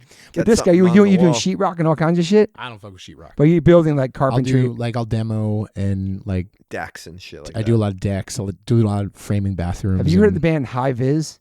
Yeah, bro. The singer, he makes furniture out of metals and cement. Yeah. It's it's fucking wild. Yeah. Yo, dude, those tables are so fucking heavy. I love hearing people in bands who have like other skills and they're doing other things. Like Roger Ignacic Front is an electrician. He's a carpenter. He fixes cars. He went to Harley Davidson school. Dude, it's the way to survive. I know. I know. It's like no more just like one thing. We all have like plan Bs and other things we can do. Sure. You're an inspiration, but your whole thing is inspirational, Joe. It's cool. Hey. You went back to school, man. It's like a movie, dude. Back to school, Gittleman. Hey, no, what is it? Rodney said, hey, no respect. What does Rodney say? Did they call you the bass fiddleman? Joe Gittleman, the bass fiddleman, right? Bosstones did, yeah. I mean, I was known to that, yeah. Okay. My kids call me Gittleman, my students. Really? I don't know how that started. Just this semester, somebody's going, where's Gittleman? I love that the students That's okay with you? Yeah, that's fine with me. They call me Mr. Gittleman. G is kind of hard, too. Joe. Mr. Most call me Joe, but a couple of them call me Gittleman. I like that. Joe G. Yeah. All right, guys. Thank you for being here. Love you, bud. Love you, too. Let's talk again soon. Okay, bye. Got to give a big shout out to Liquid Death. I've been in a band called H2O for 30 years, and my first real job with a company is a water brand. Go figure. Love you, Liquid Death. Love the people. Love the brand. Love the concept. Love what they give back. Love the community. Love what they do for the environment. You can go liquiddeath.com/OLLC and get free shipping on any of their merchandise that they make. They have such incredible collabs. Also, if you want to hear the story of the CEO, my good friend Mike Cesario, on the podcast, you can go to episode 115, part 1. And then 2 years later, we dropped a part 2, which is episode 275 with the CEO, Mike Cesario. Just a man from Delaware with a dream, worked at a marketing company, and made this become a reality. Liquid Death is an incredible company, incredible water, incredible people, and I'm super, super honored to be part of them. They sponsor my life, they sponsor everything, my family. So go liquiddeath.com/OLLC and get free shipping on anything you want to buy on that site. If you want to get water, it's exclusively on Amazon.com. Murder your thirst, y'all. I always ask my guests if they have any regrets. I personally don't have any regrets. Even when it comes to my tattoos, I have the silliest tattoos. Even my ET on my leg, it's still a childhood memory for me, and I love it. I've had tattoos on top of tattoos strictly because I wanted more tattoos. I started getting tattoos when I was 18. I'm 52 now, and I can't stop. I've had laser treatment before on something on my arm. It's 4 tattoos on top of each other. And that experience at that place was pretty fast. It was pretty cold. It was in and out, swipe the credit card. Don't really tell me much, didn't give me much details or anything was going to happen. So I never went back. So as of most recently, I'm so lucky enough to have had 2 sessions at Removery Tattoo Removal. My tattoo on my arm that looks like a big black blob is now super light. I've had 2 sessions. I have a long road ahead of me. None of this stuff happens overnight. You cannot take a tattoo up in one sitting. You have to be patient. And it's painful. They ice you up. It's super fast. To me, it felt like a bunch of rubber bands. But what's more painful than that is looking at something on your body that you think you're stuck with for the rest of your life. That sucks. But now for me, I'm really happy I started this journey. I'm slowly going to get this tattoo removed. I never thought in a million years I have any kind of real estate on my arm. I don't even know what I want, but it's exciting. I'm so honored to announce that One Life, One Chance podcast is now with Removery. Call 866-934-4570 or go to removery.com. Use TobyH2O and get $100 off your first session. One of the most experienced tattoo removal companies in the world. Removery has 155 locations and 1.8 million treatments. US, Canada, and Australia. State-of-the-art peak-away laser technology, cryo-technology to reduce any discomfort. This is so exciting for me because all I do in these podcasts is talk about tattoos. From day one, if you've been listening to this podcast, talk about tattoos, talk about getting removed, talk about getting covered up. So this is such a perfect fit for me. Definitely check out One Life, One Chance podcast, episode 281. I have Carmen Brody, Mike McTurnan, and Dustin Ortle from Removery. And this is over 2-hour conversation. People had submitted questions. It's an incredible conversation breaking down the do's, the don'ts, the fears, process, the results, everything you could imagine about getting a tattoo removed. It's all in this podcast. It's an incredible episode. I appreciate them all coming out for it. So check that out if you want to learn more about Removery and what it's like to get a tattoo removed. Once again, go to removery.com or call 866-934-4570. Use my code TobyH2O and get $100 off. These guys are located everywhere. Try it out. I have a lot of friends who are sober, a lot of friends who are straight edge, a lot of my friends who are going through it. I know struggling with substance abuse and alcoholism can be really, really hard, especially knowing who to turn to. It can be really, really daunting. I'm here to say that a good friend of mine and his friend started this incredible treatment center called Refine Recovery. They gave me a phone number, 855-516-3332. You can text, you can call them. It's totally confidential. It's safe. There'll be somebody on the other line to help you out, a compassionate human being to talk to. They help you navigate the process, the insurance treatments. They accept most of private insurances. You can go refinerecovery.com, Refine Recovery Instagram. I know it's hard, but reach out to somebody, man. People care about you. People love you. People want you to be here for a long time. People love you in their lives. If you're going through it, make this phone call. It's totally private. I know people DM me all the time about going through it and going through sobriety and trying to get straight and trying to take care of themselves, and the struggle is totally real. And Refine Recovery is the definitely move. reach out to them, 855-516-3332, or text them, 855-516-3332. You can call or text this number anytime, 855-516-3332. You know the drill. This number is here for you to call.